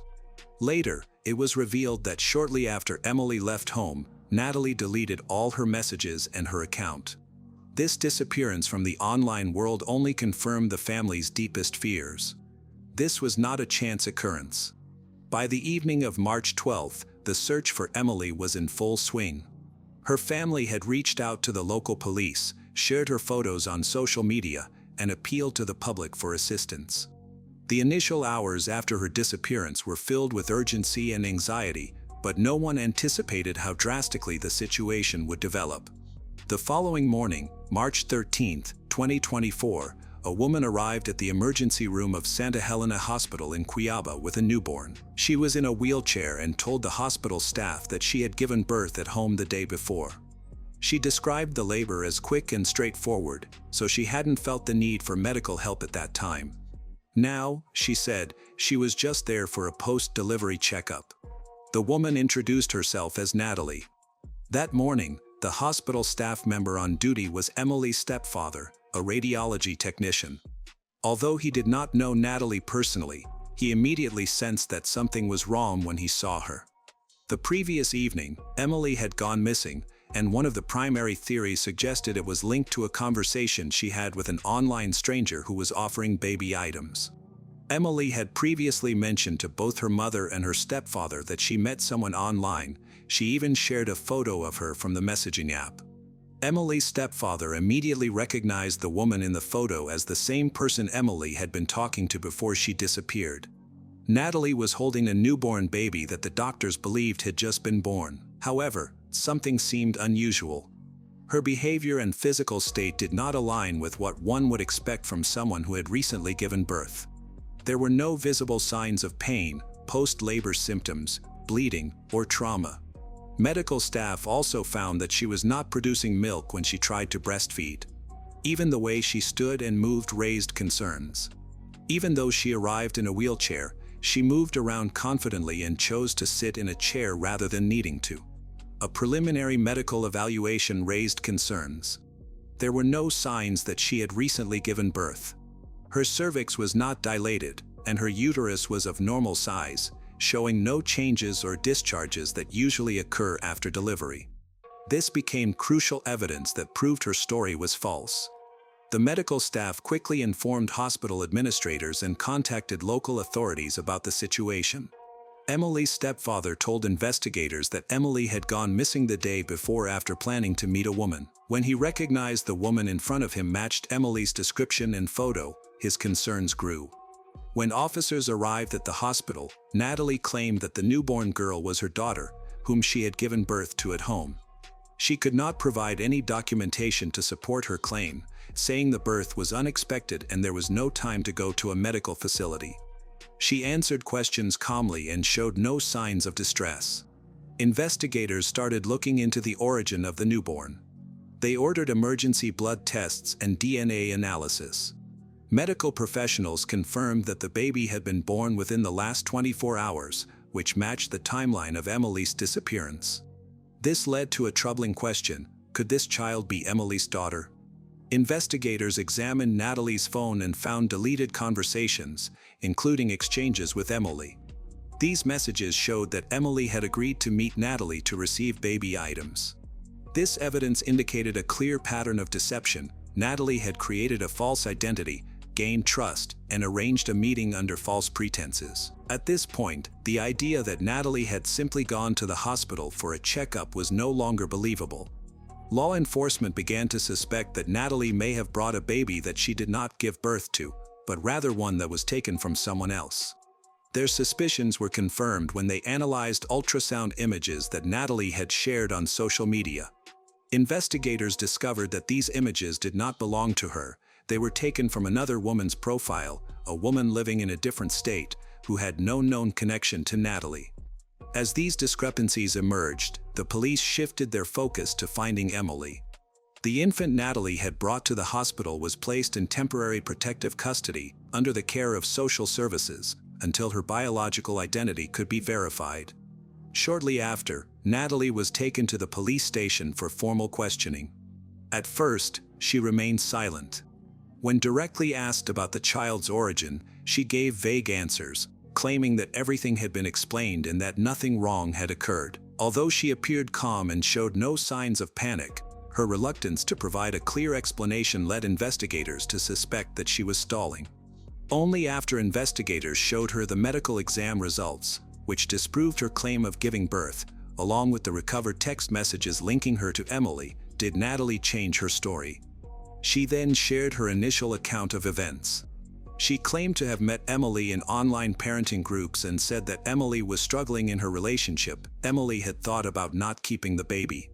Natalie asserted that she offered to take care of the child and that Emily had agreed. However, law enforcement had doubts about this explanation. Emily's family strongly denied any claims that she intended to give up her daughter. They insisted that Emily had been excited about her baby's arrival and never showed any doubts about keeping her. The whole family actively prepared for the new baby by buying clothes, setting up a nursery, and celebrating together. Emily's mother and stepfather emphasized that she viewed her future daughter as the most important part of her life, and the thought of giving the baby away was entirely unthinkable for her. This information was part of the official case file, and Natalie's statements were now being examined for inconsistencies. When faced with increasing evidence, Natalie eventually changed her story. In a second interview with investigators, she confessed that she had tricked Emily into coming to a house by pretending to offer baby items. Emily arrived alone, as they had agreed in their online communication. Emily then began to feel pain and sat down, complaining of cramps. At that moment, Natalie approached her from behind and forcefully restrained her. After Emily lost consciousness, Natalie bound her wrists and ankles with materials she had available. She then tried to deliver the baby by making an incision in Emily's abdomen with a sharp kitchen tool. Emily received no medical assistance and ultimately died due to severe blood loss. Natalie did not express any regret in her statement. She claimed that she wanted to take care of the baby and did not mean to cause any harm. However, the way she acted, using restraints and preparing certain materials, suggested that her actions were thought out beforehand. As Natalie continued to speak, her versions of events became more inconsistent with the facts. Investigators ultimately determined that the incident was pre-planned. After questioning Natalie, law enforcement started investigating all places associated with her. One property in the Jardim Florianopolis area received special attention. This private residence, owned by Natalie's brother, was said to be where she met Emily. During the property inspection, police noticed an area behind the house where the ground looked recently disturbed. The soil was uneven. They quickly cordoned off the area and called in forensic specialists. As the specialists carefully removed the top layer of soil, they discovered that a body had been buried. Emily's body was found in a shallow grave, covered loosely with dirt and debris. The way the body was positioned indicated it had been disposed of hurriedly. Her wrists and ankles showed signs of restraints, including ropes and bits of plastic cable. Investigators later determined that the bindings were made from old internet wiring. The grave itself was poorly dug, without the use of tools, and was barely big enough to hold the body. Emily's body displayed clear signs of trauma on her body. Her face had visible injuries, including bruises, swelling, and scratches. Forensic experts noted damage to her cheekbones and nose. There were also marks on her neck that suggested she had been choked, as well as bruises on her wrists indicating she had been forcefully held down. The autopsy revealed that these injuries occurred while she was alive, implying the use of significant force. It was determined that her death resulted from severe blood loss due to a deep wound in her abdomen. The precise T-shaped incision in her lower abdomen indicated that it was not an accident. Forensic experts indicated that the shape and depth of the cut suggested the perpetrator had a basic understanding of internal anatomy and made an effort to avoid injuring the baby. This degree of knowledge is rare for someone without medical training, although it could be obtained by watching detailed instructional videos. This was further confirmed by analyzing Natalie's internet search history. A key finding was that the burial site had been prepped in advance. Initially, Natalie claimed she dug the grave after the incident, but she later changed her story, admitting it was prepared the day before the meeting. A forensic team carefully examined the scene. Using chemical tests, they discovered important traces of biological material both inside the house and throughout the property. Blood stains were present in multiple rooms. Although some parts of the floor had been cleaned, residues were still left in the tile grout and seams.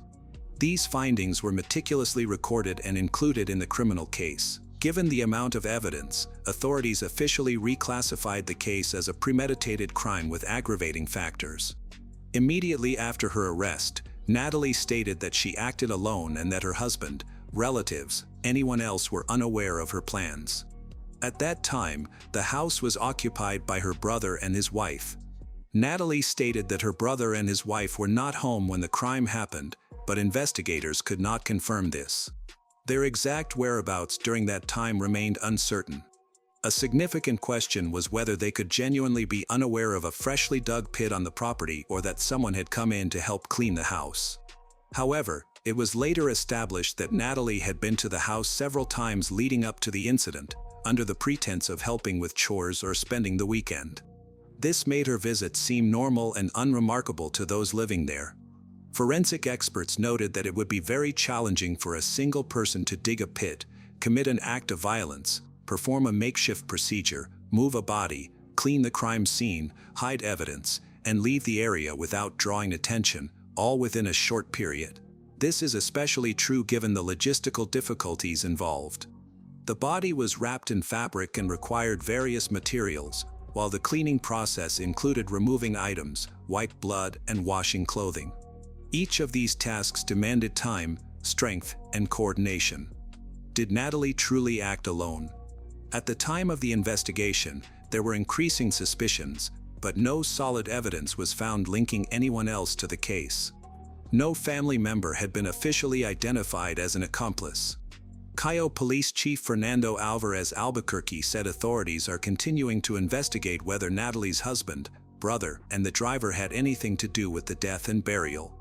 After the body was officially identified and all forensic procedures were completed, Natalie's family received permission for a burial. Because of the condition of the remains, the service was conducted quickly. The ceremony was brief and did not include a traditional farewell. It was held privately, attended only by immediate family members, Emily's mother, stepfather, the young father of the baby, and a few other relatives. The family was devastated by the loss. They were deeply affected emotionally and unable to speak publicly about their grief.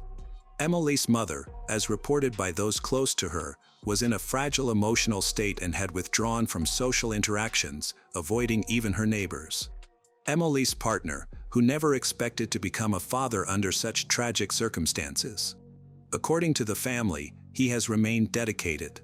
He frequently visits the baby.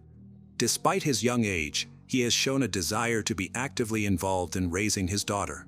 The newborn, who was rescued after the incident, has been placed temporarily in the care of her grandmother, Emily's mother, a decision made by child welfare authorities and the district attorney's office. Emily's stepfather is also considered one of the responsible guardians. During the first few weeks, medical professionals monitored the baby's condition closely. Fortunately, she stayed in stable health. After receiving medical clearance, the baby was taken home to the same place where her mother had lived. The reason for Natalie's actions remained a key topic of conversation. Even though she was already a mother of 3, she pretended to be pregnant for almost 9 months, creating an illusion of expecting another child. She went to great lengths to forge medical records and create a believable story online, portraying herself as an expectant parent on social media. However, her goal was not just to have another baby, she specifically sought out expecting mothers who were likely to have daughters. Her method of selecting targets, arranging the setting, and researching how to remove and take baby indicated that her actions were carefully planned. Natalie is still in custody, waiting for her trial. The charges against her are still active, and investigators believe the evidence supporting these charges is strong. Emily's case has gained significant attention and raised serious concerns, influencing how online interactions are perceived, particularly among vulnerable groups. Michelle Rivera was born on November 18, 1969, as the fourth of 7 children in her family. She grew up in a small village in the Philippines, where her family struggled with poverty. Her parents could barely provide for their children. From a young age, Michelle was known for her beauty, intelligence, and kindness. She helped her mother with household chores, took care of her younger siblings. Her parents emphasized the importance of education for success, so Michelle focused diligently on her studies. When she turned 16, she moved to attend college for a degree in business administration. Unfortunately, her parents could not afford her tuition, and after the first semester, she had to drop out. Instead of returning home, Michelle stayed with her aunt, who lived near a U.S. naval base. There, she worked at a clothing store and learned English, hoping to eventually move to the United States. During this time, she met Americans for the first time, which fueled her dream of immigrating to the U.S. for a better life. At the age of 18, she reached out to a dating agency that connected her with men from the United States. This pursuit of a husband overseas introduced her to Jonathan Nice. Jonathan was born in 1950. He was the eldest of 4 sons in a deeply religious Catholic family. Although he was quiet and reserved, he had a unique perspective on life. He was also quite creative, with a passion for writing stories and poems. In 1957, the Nice family moved to a bigger house in Collegeville, Pennsylvania, after Jonathan's father got a better-paying job. Jonathan was very good at mathematics and the natural sciences, but he had trouble making friends, especially with girls. He started attending Temple University in Philadelphia in 1968. After 8 years, he earned a bachelor's degree, and 2 years later, he completed a master's degree. By 1983, he had received his doctorate, began working on his dissertation in Los Angeles. After successfully defending his thesis, he found a job at East Carolina University in Greenville by 1988. Ambitious Jonathan became a professor of medical sciences. However, he faced challenges in his personal life. His first marriage to a woman of a different faith ended partly because of their religious differences. Despite this, Jonathan remained hopeful and continued to seek new love. In 1988, Michelle got her first letter from him. He introduced himself as a successful and wealthy professor. The accompanying photo showed him as young, tall, and handsome, with blonde hair. What caught Michelle's attention the most was that he was American. Excited, she replied to his letters, sharing details about herself and her dreams. Over the next few months, they developed a romantic relationship, sending letters, postcards, and photos to each other, even started making phone calls.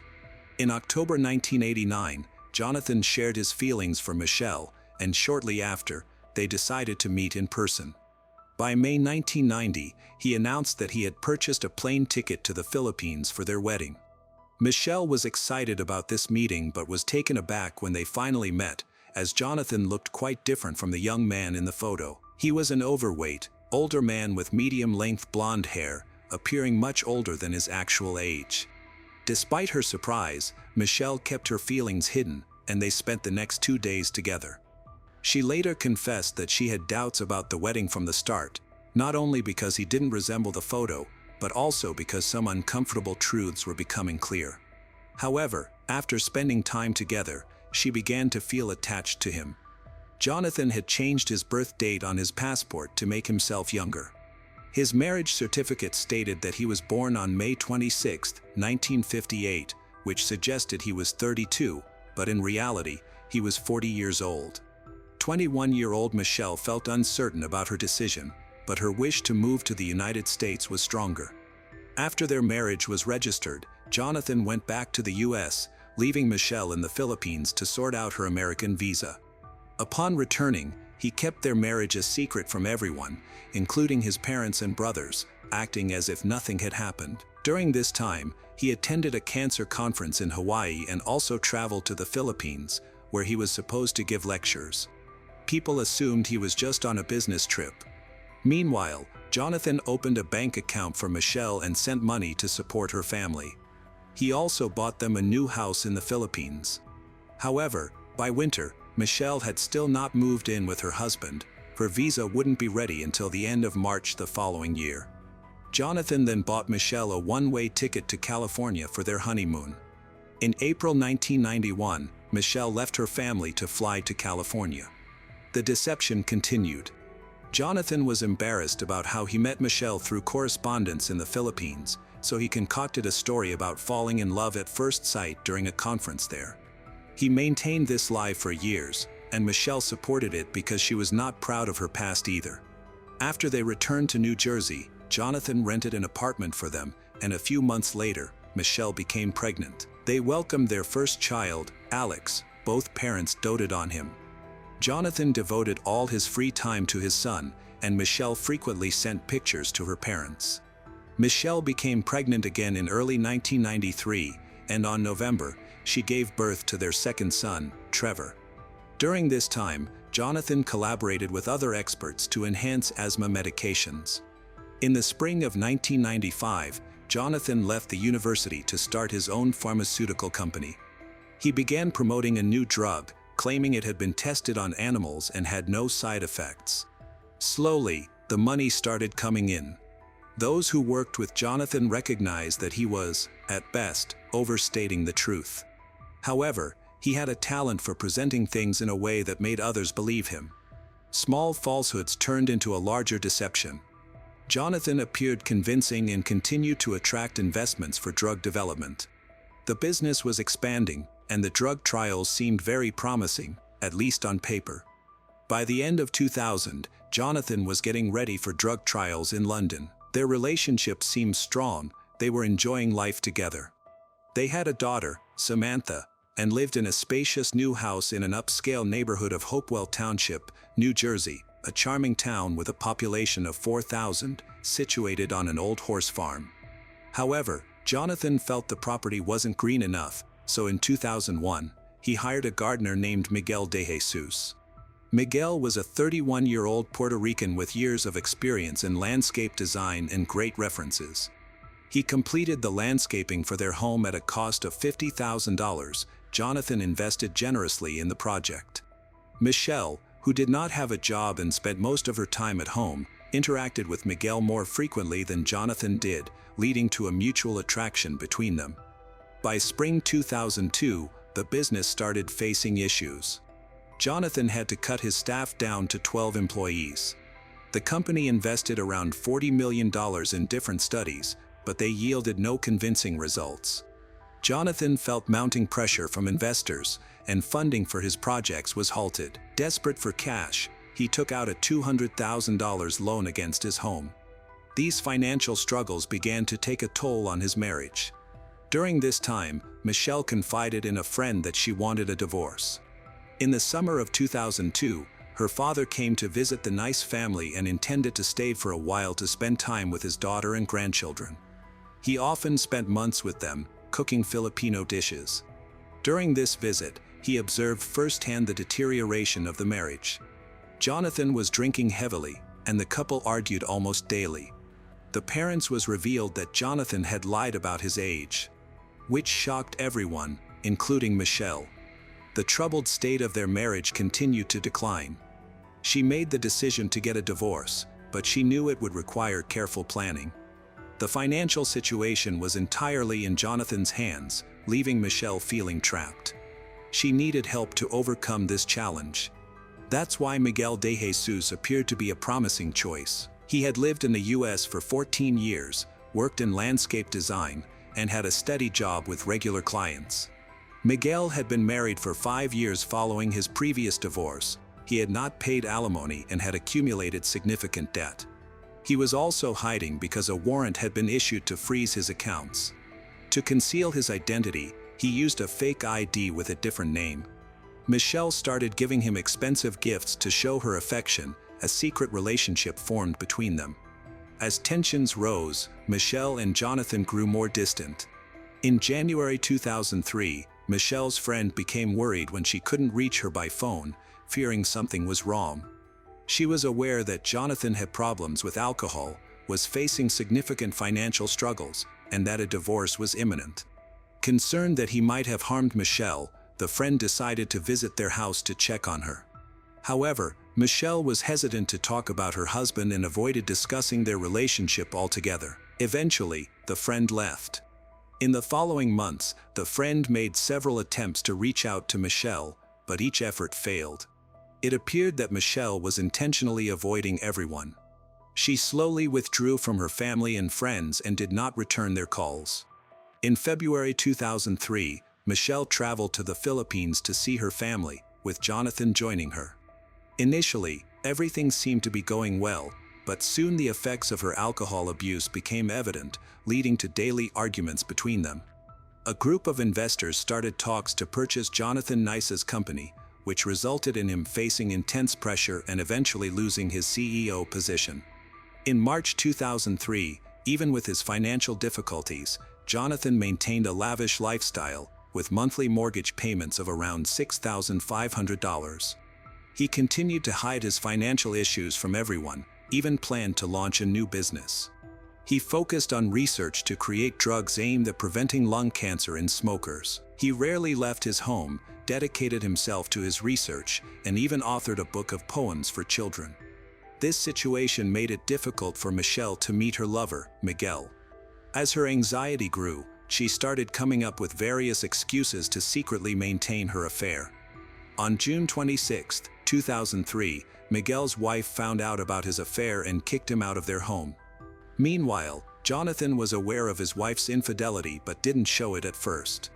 On July 10, Jonathan went to the police to report that a man had called him twice, demanding $500,000 in exchange for video and audio recordings of intimate moments with his wife, Michelle. Jonathan recognized the caller's voice as Miguel. On July 23, Jonathan called Miguel and threatened him, insisting that he should never approach Michelle again. Miguel, however, denied having any connection with Michelle. After these events, Michelle lost access to her bank account. Jonathan became angry and restricted her funds, providing only $300 a month for groceries. This situation led Michelle into deep despair, and she stopped sending money to her relatives in the Philippines. When their youngest daughter turned 5, Michelle enrolled her daughter in kindergarten. With more free time, she took a part-time job as a consultant in the cosmetics department, which gave her a sense of financial independence and allowed her to escape her husband's control. To stop his wife from keeping in touch with Miguel, Jonathan went to the police and reported that Miguel had made threats against them. This helped them secure a restraining order against Miguel. During this time, Jonathan faced depression and started consulting a psychiatrist. He received medication that was supposed to help him, but instead, it worsened his emotional state. One day, while at his parents' house, he broke down in tears and admitted that Michelle had a boyfriend, which left him frightened of losing her. In an attempt to regain control, he tried to convince Michelle to quit her job, but she refused to comply. Jonathan launched a perfume company, hoping to work alongside his wife. He planned to replicate the scent of the national flower of the Philippines and believed this venture would bring them financial success, strengthen their marriage, and restore their relationship. However, his possessive behavior worsened the situation. Michelle continued her affairs, did not wear her wedding ring to work. During Thanksgiving, when they met Jonathan's parents, the tension was palpable. They barely communicated or interacted with one another. January 15, 2004, began as a normal day for the family. Schools were closed due to snowfall, keeping the children at home. Michelle went shopping while Jonathan spent time with the younger children. After lunch, Michelle returned home to get ready for her evening shift, leaving around 4 p.m. Jonathan tried to call Michelle several times, but she didn't answer. After her shift ended, CCTV footage showed her leaving the store and walking to her car. At 9:54 p.m., she entered Miguel's car. They rented a motel room for 2 hours, during which Jonathan continued to call Michelle, but she chose not to respond. After they were intimate, they talked for a bit, and Michelle mentioned that she suspected Jonathan was tracking her. Once their time together was over, Michelle got into her car, planning to drive home. At 12:30 a.m., she left the parking lot to drive approximately 15 kilometers home. Meanwhile, Jonathan, unable to sleep, waited outside their home for his wife. Early the next morning, a man was driving on a deserted road in rural New Jersey, heading to a friend's place. While driving, he glanced at a shallow creek where he planned to go fishing later. Suddenly, he spotted a dark car with its engine running, parked oddly on the riverbank with its front wheels partially submerged in the water. He thought little of it, assuming it was likely a local fisherman or deer hunter who had stopped for a reason.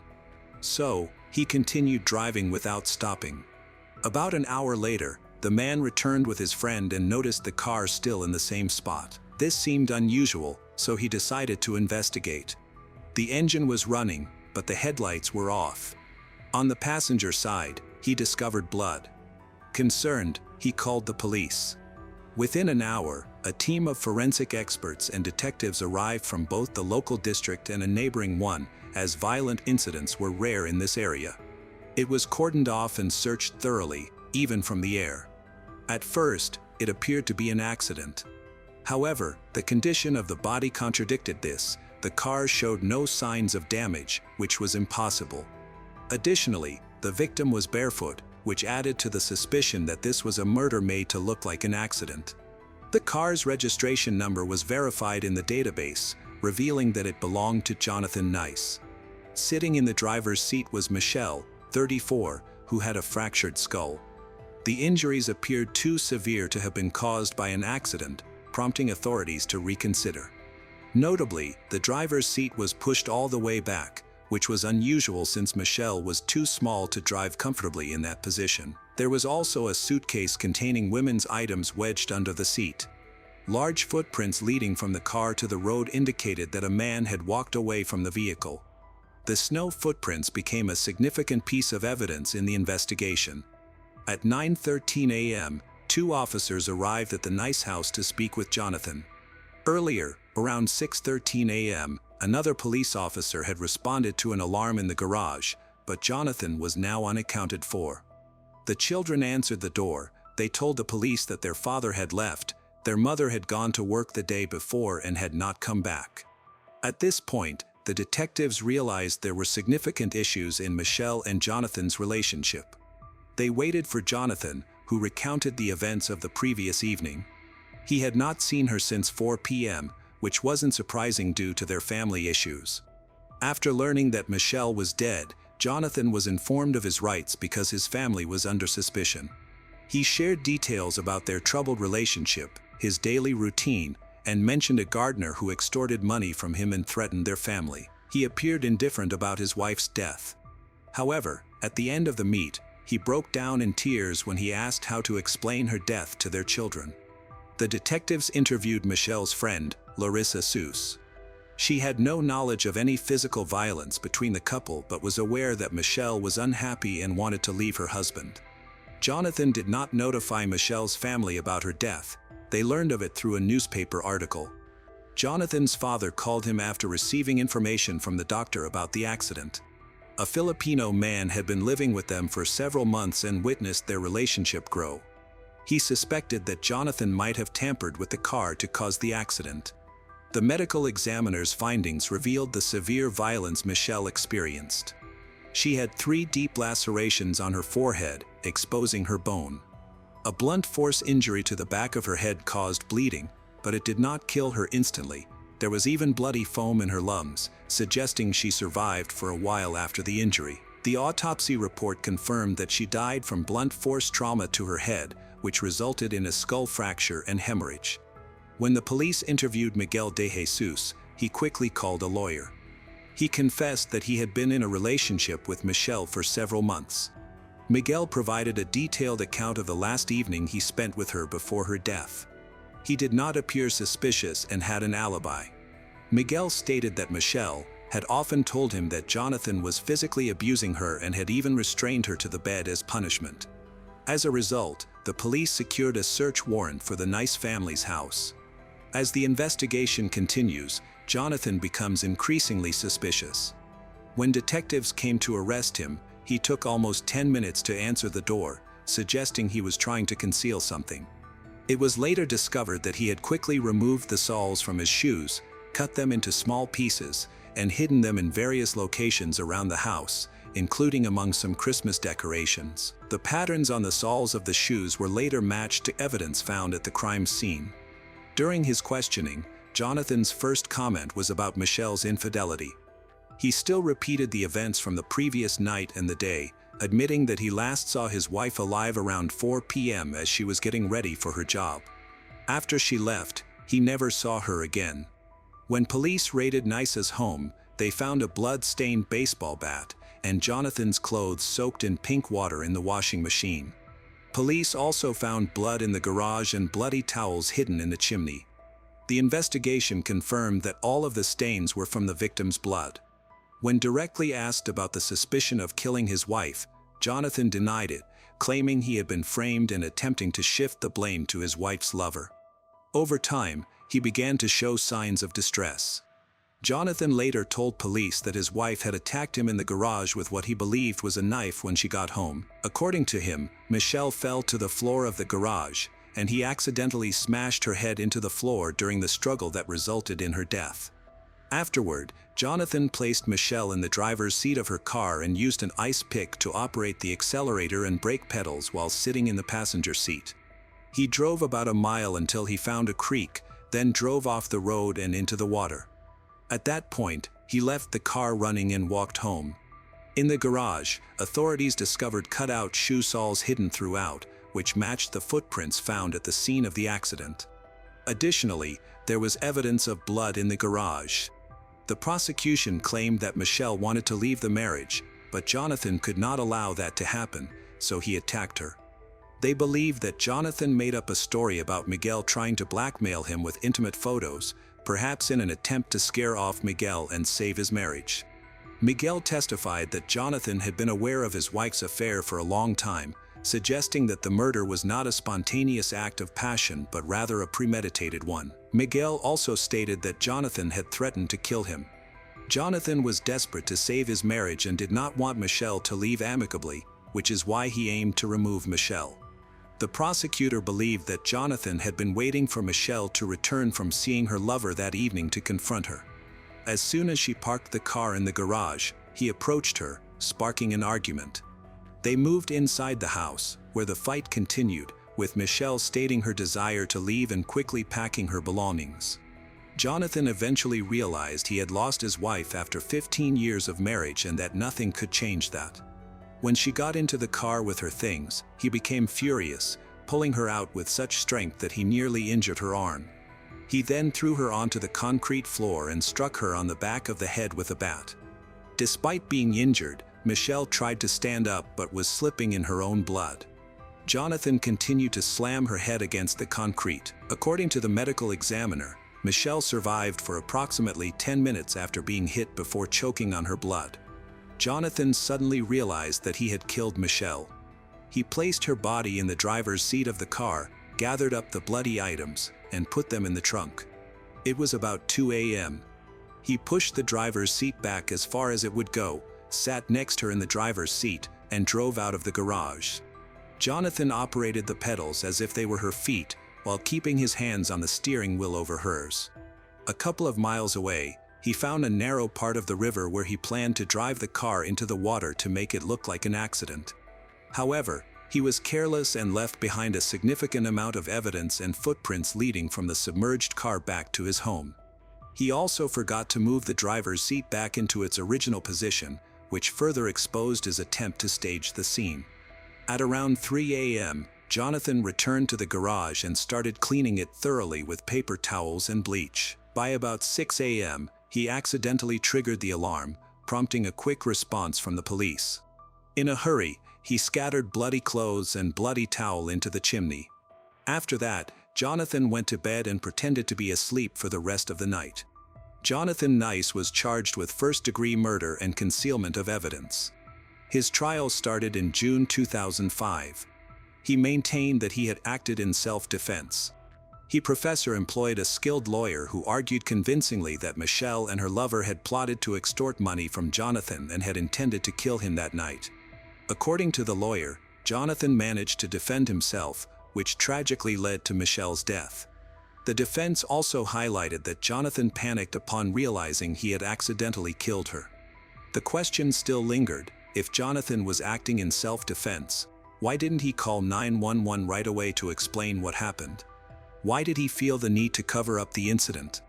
The lawyer suggested that Jonathan was afraid of being sent to prison. The defense attorney argued that Jonathan was too intelligent to kill his wife in such an obvious way by causing a head injury. As a brilliant scientist, he could have created a more subtle method to avoid detection, like developing a new poison. The defense attorney was convincing and successfully reduced the charge to manslaughter in a moment of passion. As a result, Jonathan received a lighter sentence of just 8 years.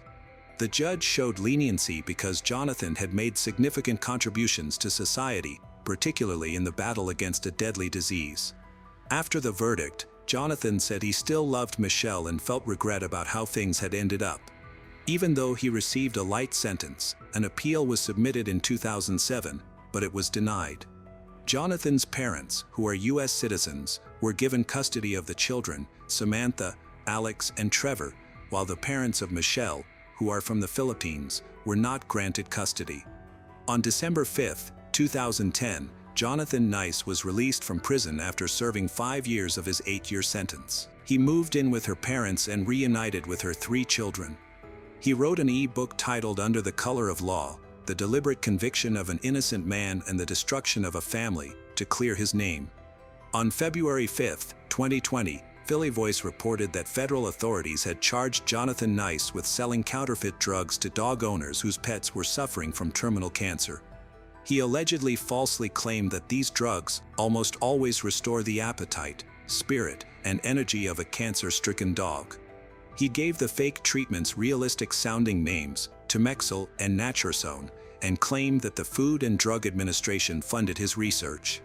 In reality, the drugs were simply random ingredients mixed together, and the FDA had no involvement with them. According to the Justice Department, the scam netted nearly $1 million from approximately 900 victims. In December 2022, a federal jury convicted Jonathan Nice of wire fraud and interstate transportation of misbranded veterinary drugs. He now faces up to 32 years in prison and a substantial fine. An accident is an event from which no one is immune. At any moment, something unexpected can occur that completely changes the usual course of events. However, not everyone is able to accept the death of a loved one, and sometimes an accident turns into a catalyst for even more bloodshed. On the evening of July 1, 2016, Roberta Smargiassi was heading to her mother's house. At that time, she was 33 years old. She had been handling her business all Friday and was planning to visit her relatives to share some good news. Roberta wanted to prepare a festive dinner to gather all her relatives later. She was excited and hurried to reach her parents' house as soon as possible, using her scooter. Before leaving, Roberta called her mother to say she would be arriving soon. Unfortunately, she was not destined to reach her loved ones. Roberta was riding her scooter along the road when she moved through the green light. In the other lane, a young man named Italo DeLisa was driving a Fiat Punto. He was only 21 years old. Despite the fact that the traffic light was red for him, he ignored it and continued driving. He did not notice the scooter that Roberta was riding. A collision occurred. After the impact, she crashed into the traffic light and fell onto the asphalt. The impact was quite strong, and she was thrown onto the sidewalk. Roberta sustained very serious injuries.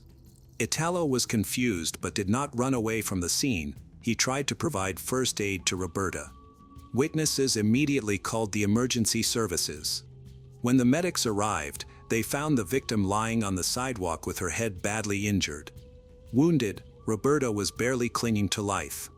They attempted to help her on the scene, but without specialized equipment, she would definitely not have survived. Therefore, she was urgently loaded into an ambulance and sent to the hospital in Vasto, Italy. The medics fought for her life on the way to the medical center. Upon arrival, Roberta was immediately taken to the surgical room for emergency surgery. Unfortunately, they were unable to save her, as her injuries were too severe. The cause of death was a craniocerebral injury due to her head hitting the pavement. Italo was also taken to the medical center. It turned out that he only sustained minor abrasions. There was no one else in his car. After treating his abrasions, Italo underwent testing for alcohol and prohibited substances in his blood. He did not refuse the examination and claimed he had not used anything. Italo expressed regret over what had happened, explaining that he had been distracted, accidentally ignored a red traffic light, and had not noticed Roberta on her small scooter. A toxicological examination confirmed that he was telling the truth. No alcohol or illegal substances were found in his blood. He behaved appropriately, reasoned calmly, was aware of the situation, and expressed remorse for what had transpired. When he was informed that the victim of the accident did not survive the collision, he burst into tears. Italo did not attempt to deny his guilt but continued to assert that it was all the result of a coincidence. Naturally, this provided little consolation for Roberta's loved ones. Her mother had been expecting to welcome her daughter home, but Roberta never arrived. She tried to call her daughter, but was unable to reach her. Eventually, she turned to Roberta's husband, who informed her about the accident. When the family received the tragic news, everyone was in shock. They blamed her death on the young man who had been inattentive behind the wheel. But none of this could bring Roberta back. 9 months before the tragedy, Roberta Smargiassi married a man named Fabio Di Lello, who was the love of her life. At the time of the fatal accident, Fabio was also 34 years old. They had known each other for many years before deciding to tie the knot.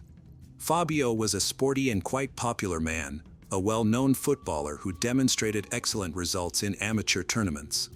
In 2015, he debuted in Serie D as a reserve player, and the entire family, including Roberta, was very proud of him. When they first met, Roberta worked in her father-in-law's bakery, as he owned one of the most popular bakeries in the city.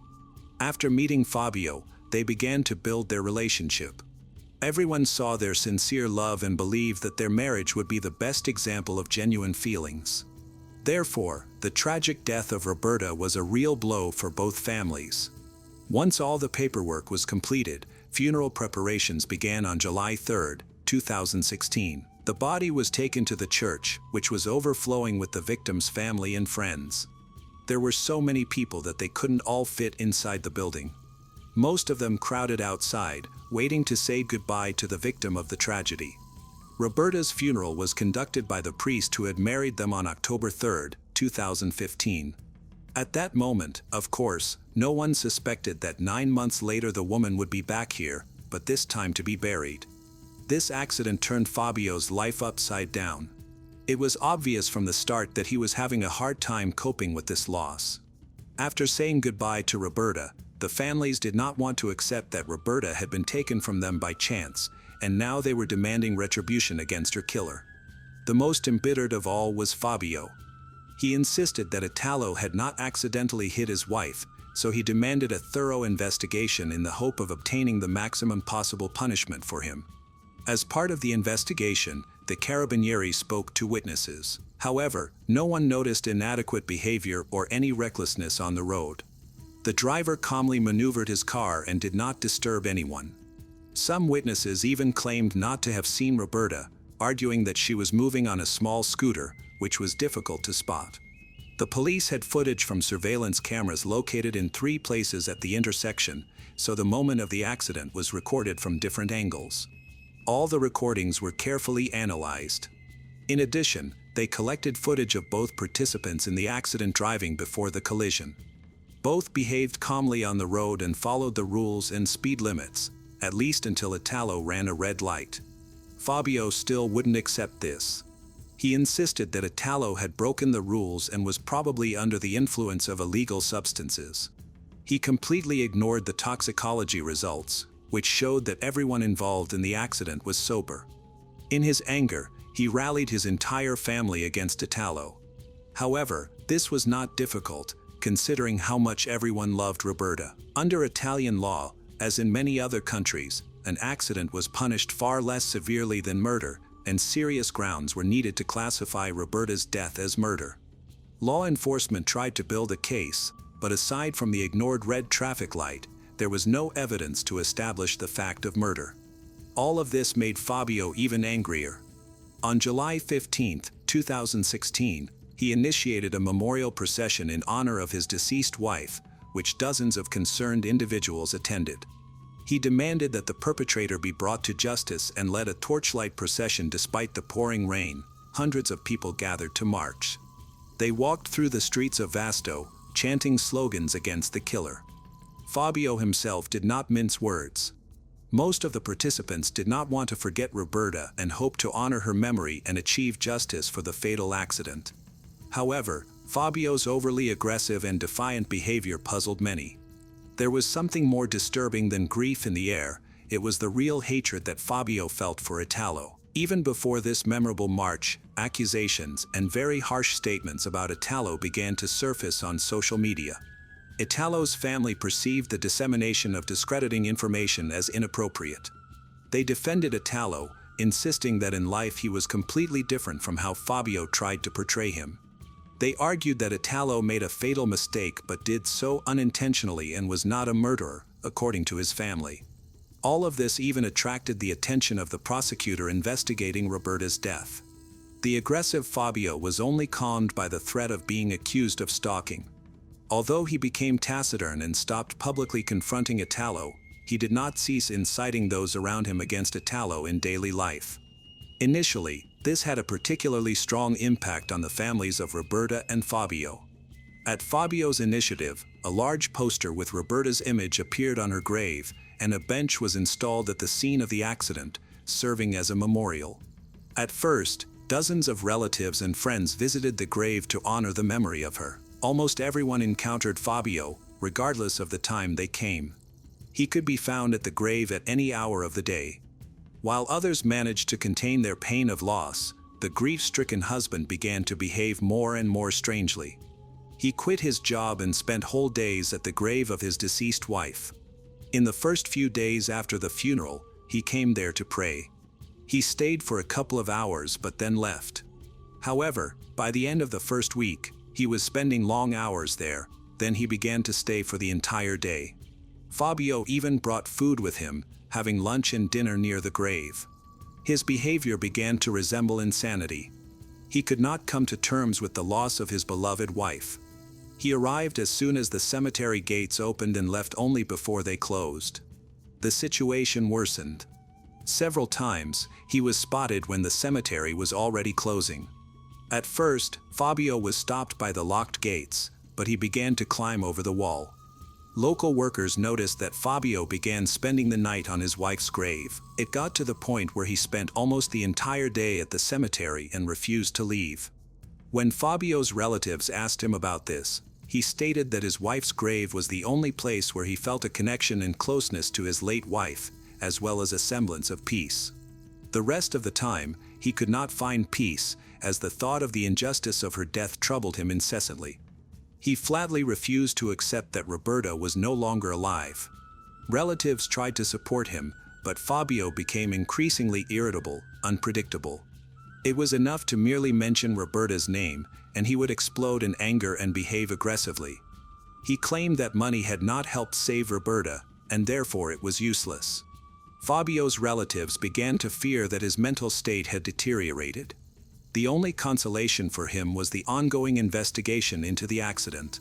Fabio looked forward to the person responsible being sent to prison for a long time. That is why the events that followed unsettled him even more. A few days before Christmas, Italo's lawyer managed to find mitigating circumstances in the case. Firstly, Italo was doing volunteer work and was so socially active in this area that his efforts proved to be very beneficial. Several people spoke highly of him, stating that he had a very positive impact on their lives. Secondly, Italo had always dreamed of becoming a firefighter and serving the community. He also had no other misdemeanors, and there was no talk of a criminal record. He had not even violated traffic rules before. In addition, a thorough analysis of the video footage from the intersection showed that Roberta herself did not follow the rules. The footage revealed that she was driving without a helmet, and Italo's car was not exceeding the speed limit. He was respecting the limit despite ignoring the red traffic light. It was believed that if she had taken care of her safety and worn a helmet, the severe head injury could have been avoided, and she might have survived the collision. Fabio attended the preliminary hearing for Roberta's death hoping for justice. When he heard Italo's defense regarding mitigating circumstances, he exploded in a fit of uncontrollable rage. Several family members had to hold him back, fearing that Fabio might attack Italo. The judge took into account the mitigating circumstances presented by the defense. The lawyer's arguments sounded quite convincing, and even Roberta's relatives were unaware that she had neglected to wear a helmet. In the eyes of others, the defendant no longer appeared to be the cruel man Fabio had painted him to be. But not to Fabio. He continued to regard Italo as a monster deserving the harshest punishment. A hearing was scheduled, after which everyone dispersed. Italo remained free, at least until the trial's conclusion. As Fabio left the courtroom, he glared at Italo with long, piercing hatred. After that Christmas, Fabio's relatives noticed that his grief had reached its peak. He spent several days in front of his beloved's grave, kneeling and praying almost the entire time. This time, he did not even bring food with him, which looked very alarming. When asked about food, he chuckled, saying that he did not even feel hungry. Everyone was very concerned about Fabio's mental state, but any suggestions and attempts to send him to a doctor for help ended in conflict. Roberta's mother, father, brother, and other relatives tried several times to start a conversation about going to a psychiatrist for a consultation, but to no avail. The only thing he could think about, besides his wife, was the inability of law enforcement agencies to punish the insidious criminal Italo. The main hearing was scheduled for February 21, 2017. However, after hearing Italo's lawyer's defense and the judge's reaction, Fabio didn't have much hope for a harsh sentence. Hatred had consumed him completely. He craved not just justice, but also retribution. Judging by conversations with his loved ones, he had stopped believing in justice. By the end of 2016, he had become especially withdrawn and had almost no contact with his family. If he was not at his wife's grave, he would sit in his room, locked in, and eat almost nothing. Everyone was worried about his health, completely overlooking some important circumstances. Fabio had received a firearms license 10 years before these events, and in the following years, he regularly visited the shooting range to practice shooting. What had long been a simple hobby now seemed like the only right way out. Even worse, in September 2016, Fabio legally acquired a 9mm pistol, as he had all the necessary documents and the appropriate level of training.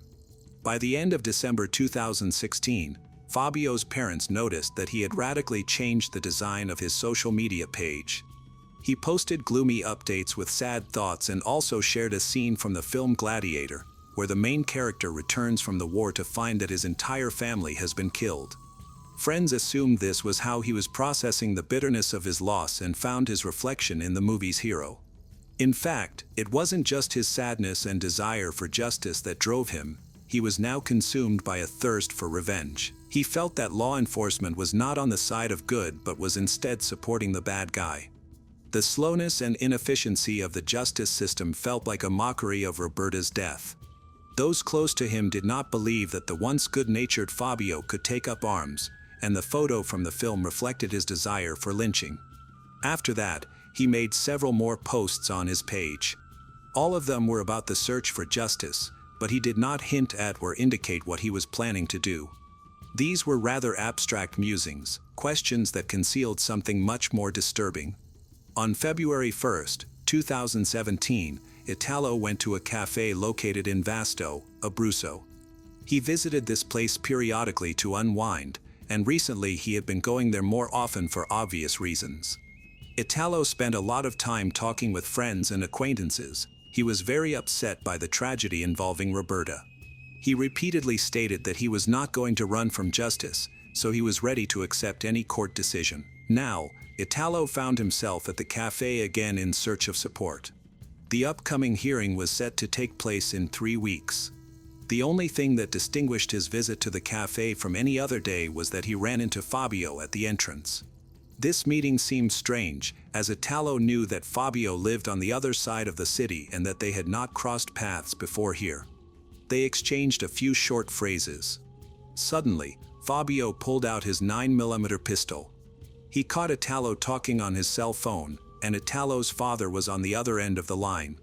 The first bullet hit Italo in the stomach, the second in the leg, and the third in the neck. He immediately fell, bleeding. His father heard his son take his last breath through the phone. The wound to the neck was fatal, the artery had been severed. Other cafe patrons rushed to the noise. Fabio immediately got into his car and fled the scene. When paramedics arrived at the cafe, they pronounced Italo dead. The Carabinieri quickly interviewed witnesses, and thanks to their statements, the shooter was soon identified. They arrived at Fabio's family home, where his relatives told them where he could be found. The Carabinieri went to Roberta's grave, expecting to find Fabio there. It was assumed that he would most likely end one's own life. A semi-automatic pistol was found in a plastic bag on the gravestone. Ballistics tests were later conducted, confirming that it was this gun that was used to shoot Italo. His father then made an official statement, convincing the public that Roberta's death was a tragic accident. Italo's father knew that his son would never intentionally harm anyone. He pointed out that Italo wouldn't even drive after drinking a beer. In his father's opinion, Italo should not have to pay for the tragic circumstances with his life, especially since Roberta herself did not take adequate care of her own safety. A few hours after the murder, Fabio was found. Before turning himself in, he called a friend, confessed that he had shot his wife's killer and was going to the cemetery to say goodbye to Roberta. At that time, he revealed why he had been so upset by his wife's death. The evening she went to visit her parents, Roberta was planning to cook a treat and share the good news that she had learned she was pregnant. Roberta was expecting a child with Fabio, and the pregnancy was still in its early stages. Until that moment, Fabio was the only one who knew about it, and he understood the full scale of the tragedy. In addition to the death of his wife in a traffic accident, he lost his child, which was a double blow for Fabio. After Italo's death, his father continued to clear his son's name from the negativity directed at him on the internet and in life. He needed to present all these arguments at the trial so that his son would not receive the same harsh punishment as real criminals who acted with malicious intent. The father believed that Fabio had acted unfairly towards his son. Fabio had created an atmosphere of hatred against Italo to such an extent that the whole country branded him as an Italian killer. In reality, according to Italo's father, he was a victim of circumstances. Italo was not evil. He took Roberta's death very hard and often shared his feelings with his father, stating that the only thing he would like to correct in his life was running a red light.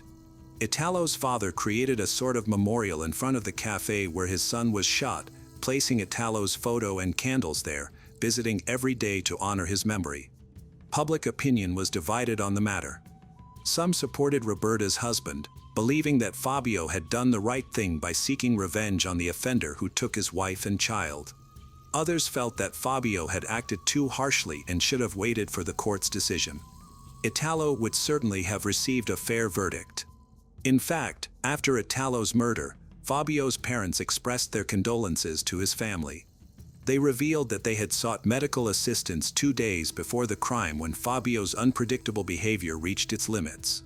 They realized that he needed qualified psychiatric help, even if it meant he would have to be committed. They noticed that his behavior was completely out of control, leading them to fear for his mental health and request his hospitalization. Unfortunately, bureaucratic obstacles and the inertia of the system prevented this from happening in time. If Fabio's parents' appeal had been successful and he had been hospitalized immediately, perhaps a second tragedy could have been avoided. On February 4, 2017, Italo's coffin was present at the Vasto Church. The funeral was attended by numerous friends and family members. The ceremony was led by the same priest who had previously addressed Roberta's unexpected passing. Aware of the tragic events, he encouraged everyone present to act with kindness and respect towards one another. He urged attendees to refrain from expressing hatred, especially on social media. During this challenging time, the priest hoped to foster unity and put an end to further violence.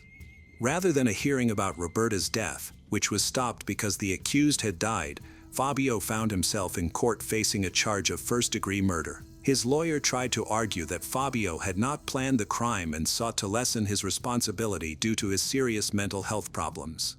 This defense could have helped him avoid a life sentence.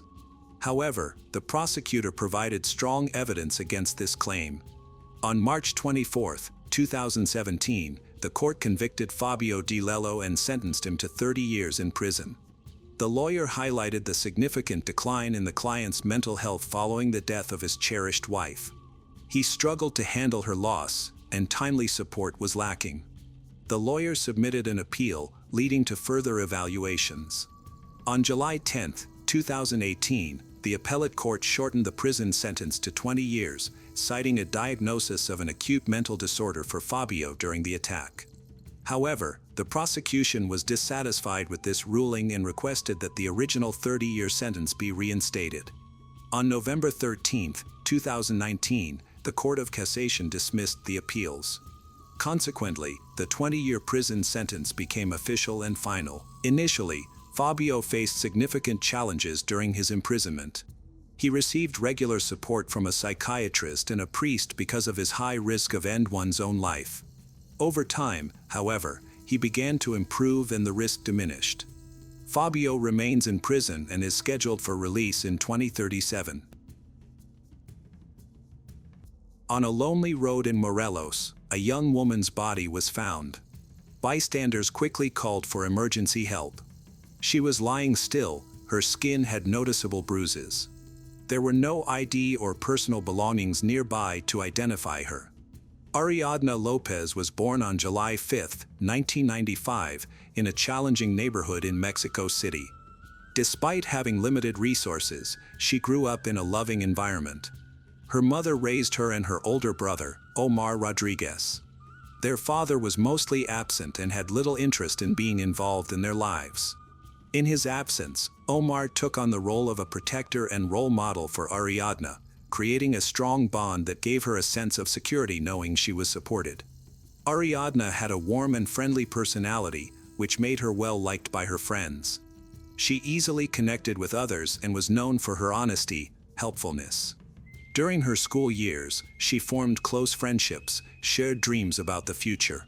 However, her adulthood was marked by tragedy. In 2018, when Ariadna was only 23, her mother was diagnosed with cancer. The illness progressed quickly, and the family soon faced the heart-wrenching loss. The death of her mother affected both Ariadna and Omar deeply. This experience strengthened their relationship, forced Ariadna to grow up quickly, taking charge of her own life. Before her mother's illness, Ariadna started dating a young man, and their relationship progressed quickly. Soon, she discovered she was pregnant. The birth of their son was a significant turning point, but it did not bring long-term stability to their relationship. They realized early that they were not compatible as a couple and decided to part ways. However, they continued to work together to co-parent their son. As a new mother, Ariadna faced various challenges. She had to juggle parenting with the need to find a stable job. Her journey toward financial independence began when she secured a job at a popular bar in Mexico City that catered to affluent clients. This role came with high expectations regarding professionalism and social skills. At the bar, Ariadna learned to interact effectively with diverse people. Despite the stress of the job, she met its challenges by using her charm and strong work ethic. When the global issue struck, Ariadna's life changed dramatically. The bar where she worked closed, and she lost her job. Instead of feeling defeated, Ariadna viewed this as an opportunity to pursue a long-held dream, opening her own beauty salon. This new venture represented her determination to shape her own life. With her experience and a strong network of contacts, she successfully established a business that provided financial security for herself and her son. During this time, Ariadna began a new relationship with a man she felt a strong connection with. This relationship brought her happiness and a sense of stability. She balanced her responsibilities between her son, her business, and her new partner.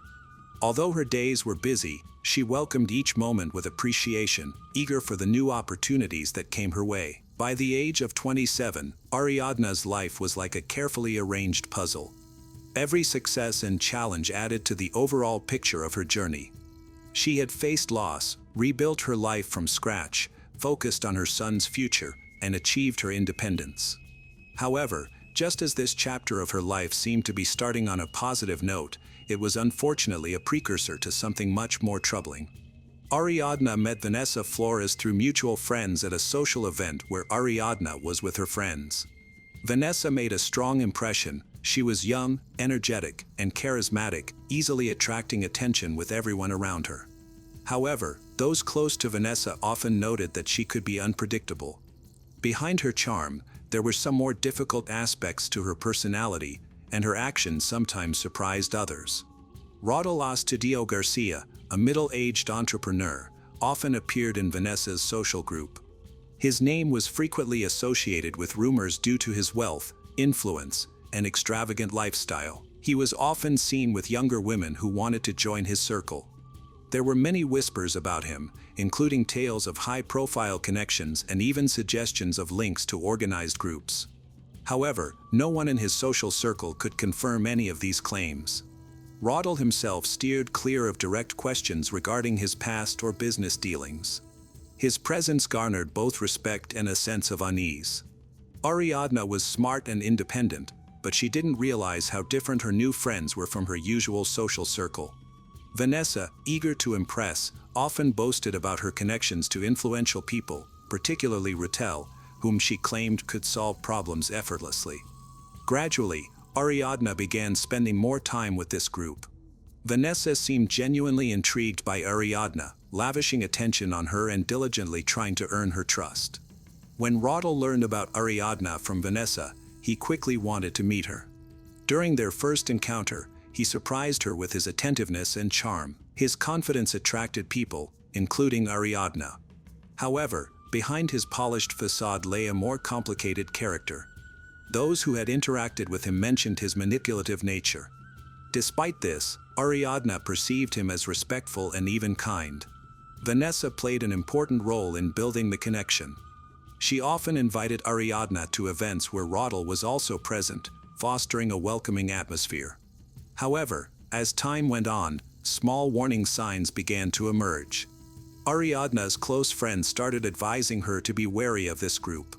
Some knew about Ruthlessly's dubious reputation and Vanessa's unpredictable behavior. They were concerned that this new social circle might carry hidden dangers. Ariadna dismissed her friends' concerns about her new social circle, viewing her friendship with Vanessa as a refreshing escape from everyday stress. It offered her a chance to experience new things. Meanwhile, Raudal tried to win her over by being generous and friendly, inviting her to dinners and parties that felt fun. Even though Ariadna was in a relationship, she continued to keep her friendships and go to social events. Those who knew her said her partner trusted her and had no issues with her socializing. As time went on, Ariadna noticed some changes in her relationships. Vanessa began to call her more often, suggesting outings and making plans that focused on spending time together. At the same time, Raudal was gradually trying to become a more significant part of her life, presenting himself as someone who could always provide help or support. Unknowingly, Ariadna was getting deeper into their dynamic. On October 30th, 2022, Ariadna accepted Vanessa's invitation to spend the evening with friends. They planned to start at a popular restaurant in downtown Mexico City. Vanessa assured her it would be a relaxed evening filled with good food and enjoyable conversation. Raudal was also expected to join them, which made Ariadna feel slightly uncomfortable. Although she had her reservations about him, she didn't want to disappoint Vanessa, so she decided to go. The group met in the evening at Fisher's, a seafood restaurant, the venue known for its upscale atmosphere and stylish decor, which was lively. At their table, the mood was relaxed.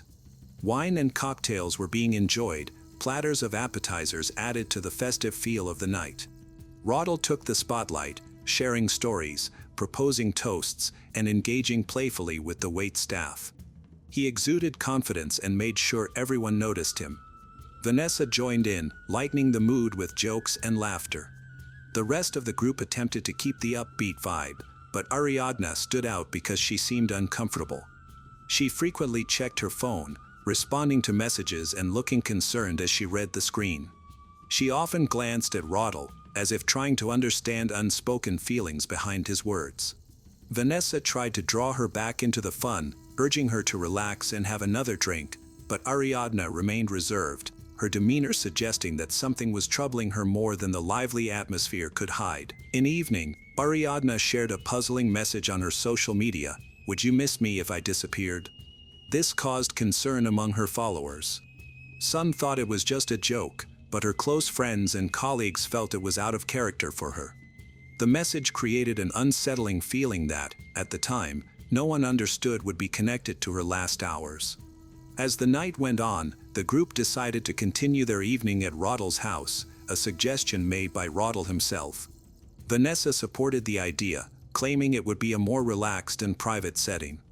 Although Ariadna felt uncertain, she eventually agreed after her friends pressured her. The rest of the group followed along, and they all traveled together to Rottle's home in his vehicle. His house was situated in an upscale neighborhood that reflected his public persona. Inside, the decor was sleek and modern, featuring luxurious elements. Upon arrival, the group settled into a spacious living room where music played and drinks were served, allowing the night to unfold. However, Ariadna started to feel increasingly uneasy. She stepped away several times to check her phone, pretending to take calls, which made her seem distant and distracted. Vanessa noticed her behavior and began whispering to Rottle, which only added to the tension in the room. Near midnight, Ariadna expressed her desire to go home because she was tired. Vanessa encouraged her to stay a bit longer, just another half hour. Rottle said nothing, but his lingering gaze on Ariadna made her uneasy. As the night came to a close, the guests began to depart, and Ariadna was among the last to leave. After that evening, no one in the group would see her alive again.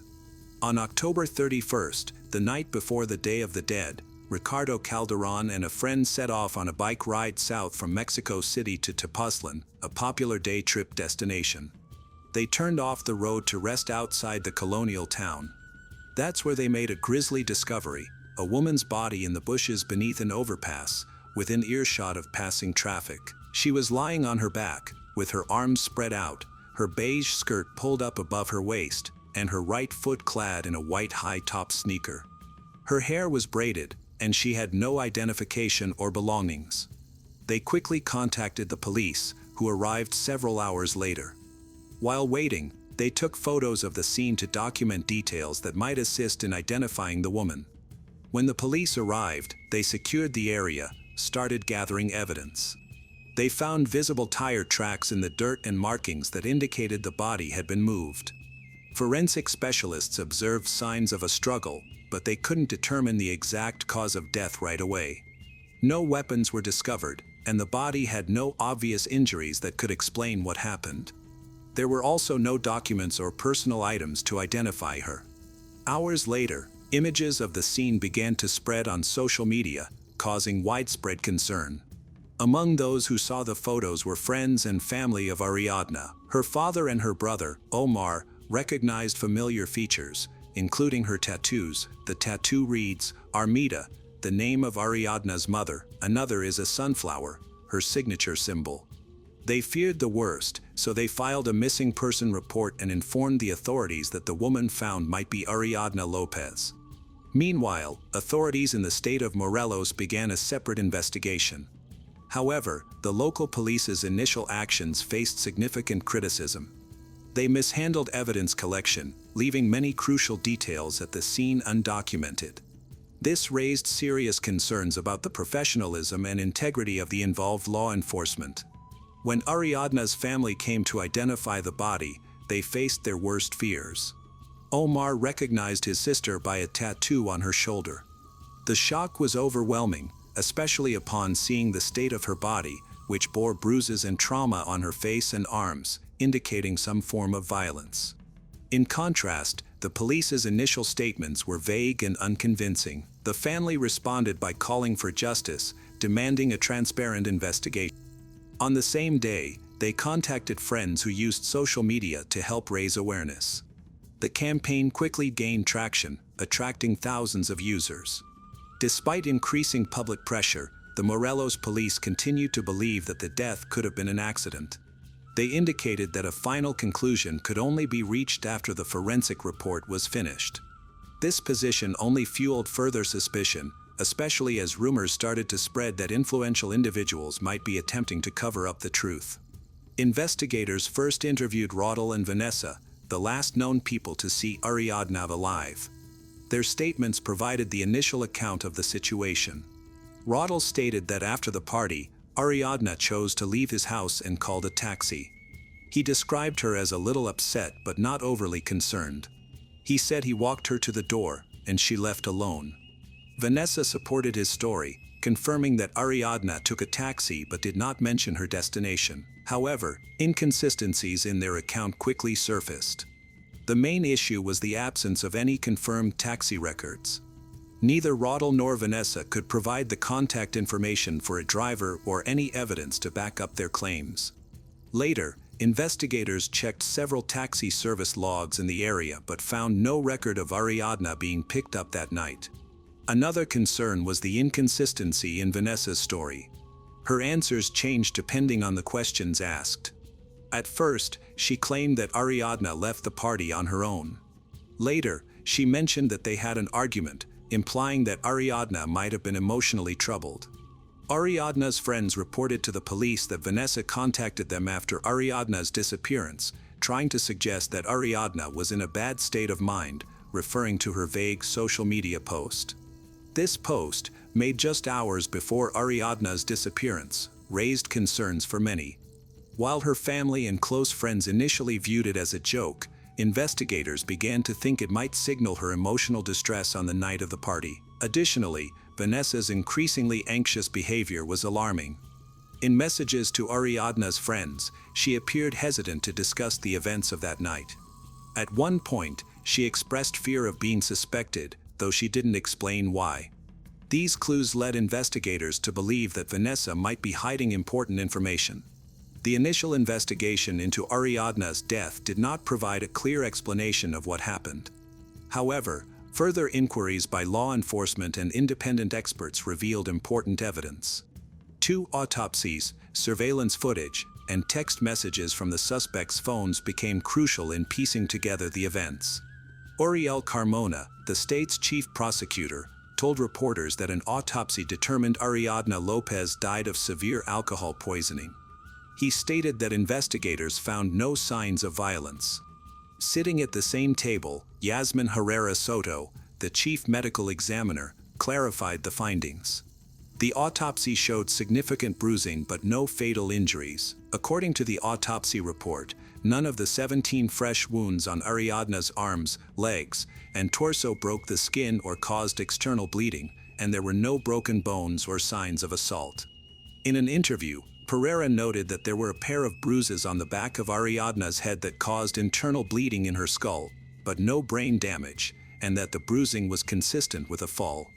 The cuts on Lopez's forehead were believed to have been caused by insects attacking her while her body was outside.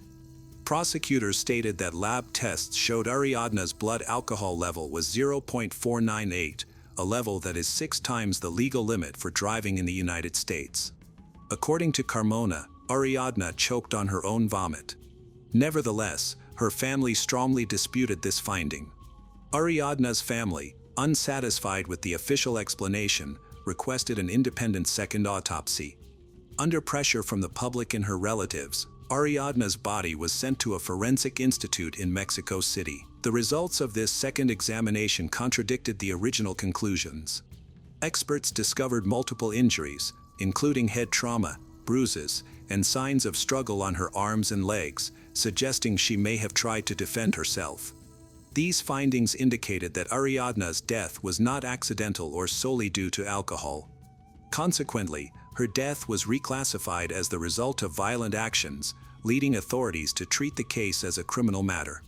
Security footage from Rottle's apartment building provided crucial evidence in the case. One video shows Rottle early the morning after the party. A bald, bearded man dragged Ariadna Lopez's body, his legs stiff from rigor mortis, through the hallway and down to the garage. He carried the corpse over his right shoulder to the back of a black SUV, then hurried to the driver's seat. Mexico City Mayor Claudia Sheinbaum identified the man as Rottle Astudillo and accused him of driving the body and dumping it near Tepoztlan, a charge prosecutors later said was substantiated based on analysis of his cell phone records. Sheinbaum said Astudillo likely chose to dump the body in neighboring Morelos state because of his relationship with Carmona, the prosecutor she accused of covering up the case.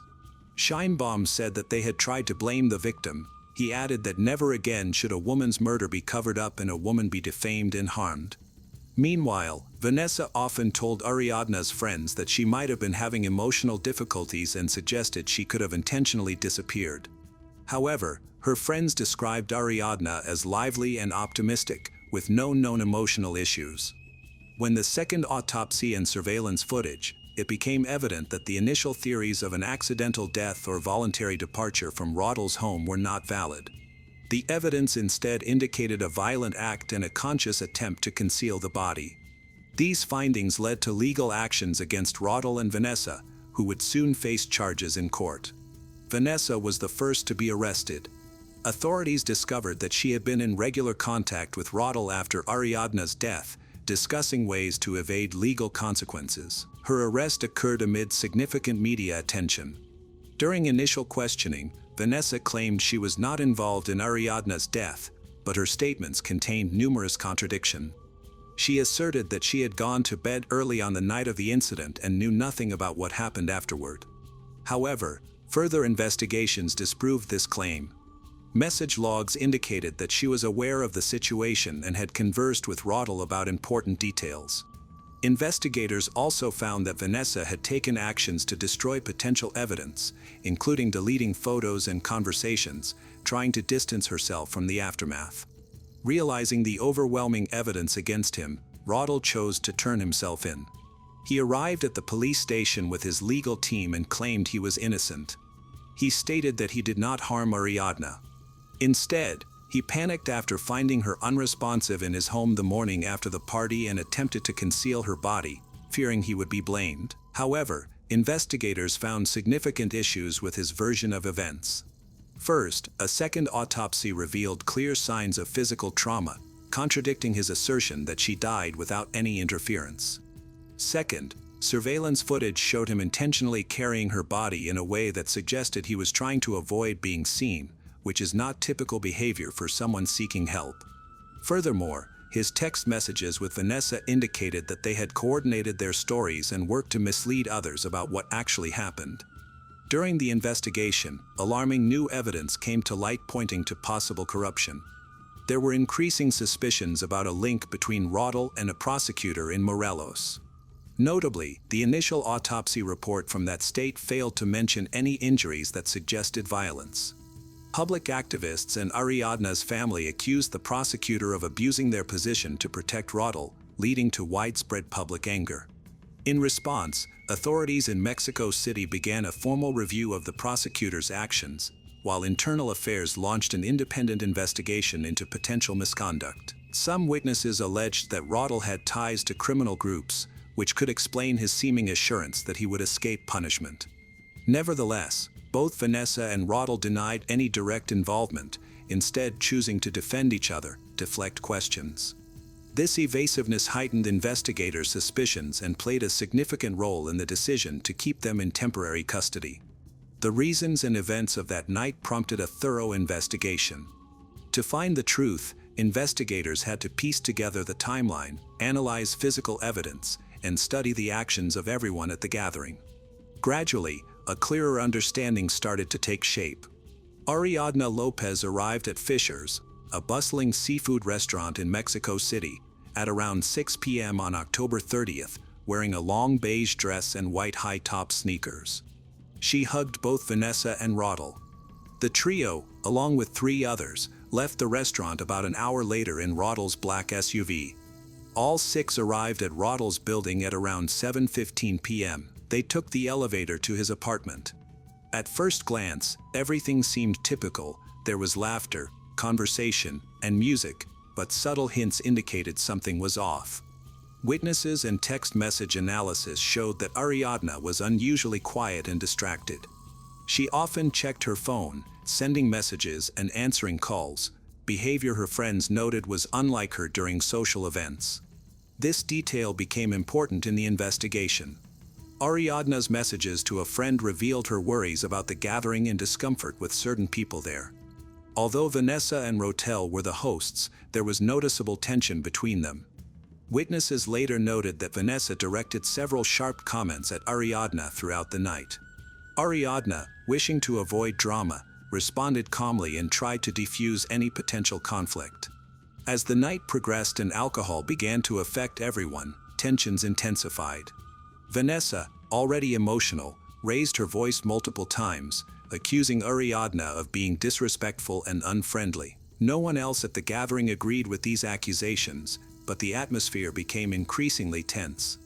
While Rottle tried to stay neutral, it was evident that he felt uncomfortable with Vanessa's actions. The turning point occurred the next morning.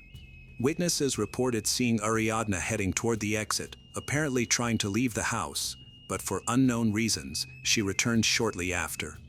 It is thought that Vanessa confronted her again at that time, escalating their argument. Investigators believe jealousy was at the heart of their conflict, as Vanessa accused Ariadna of attracting too much attention from Rottle. Messages found on phones showed that Vanessa and Rottle later discussed the tense moments from that night. Within about half an hour, 3 of the 6 had left, leaving only Rottle, Vanessa, and Ariadna inside. The case file indicates that Vanessa, influenced by alcohol, became increasingly aggressive. At some point, investigators think an altercation took place, resulting in the fatal injuries Ariadna sustained. Why did Ariadna share such an unusual message on social media that night?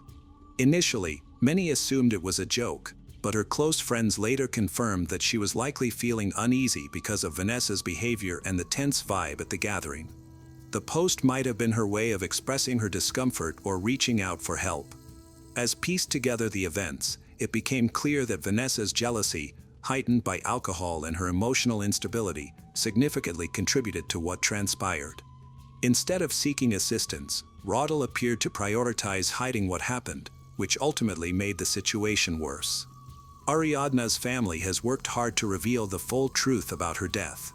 They organized protests, created social media campaigns, and made sure the public remained focused on the case.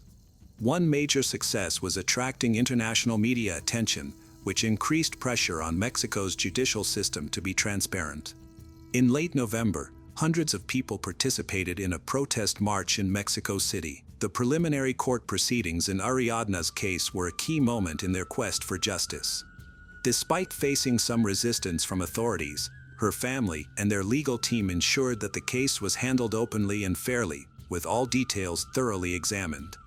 The public and the media closely followed every step of the investigation and court process, minimizing the chances for cover-ups or misinformation. The legal process centered on the actions of Rottle and Vanessa. During the hearings, prosecutors presented strong evidence, including surveillance videos, audio recordings, and text messages from their phones. This evidence suggested not only that they helped hide Ariadna's body but also that they might have been involved in aggressive behavior leading up to her death. The defense claimed it was all a tragic accident, but the extensive witness testimonies and forensic findings raised significant doubts about that explanation.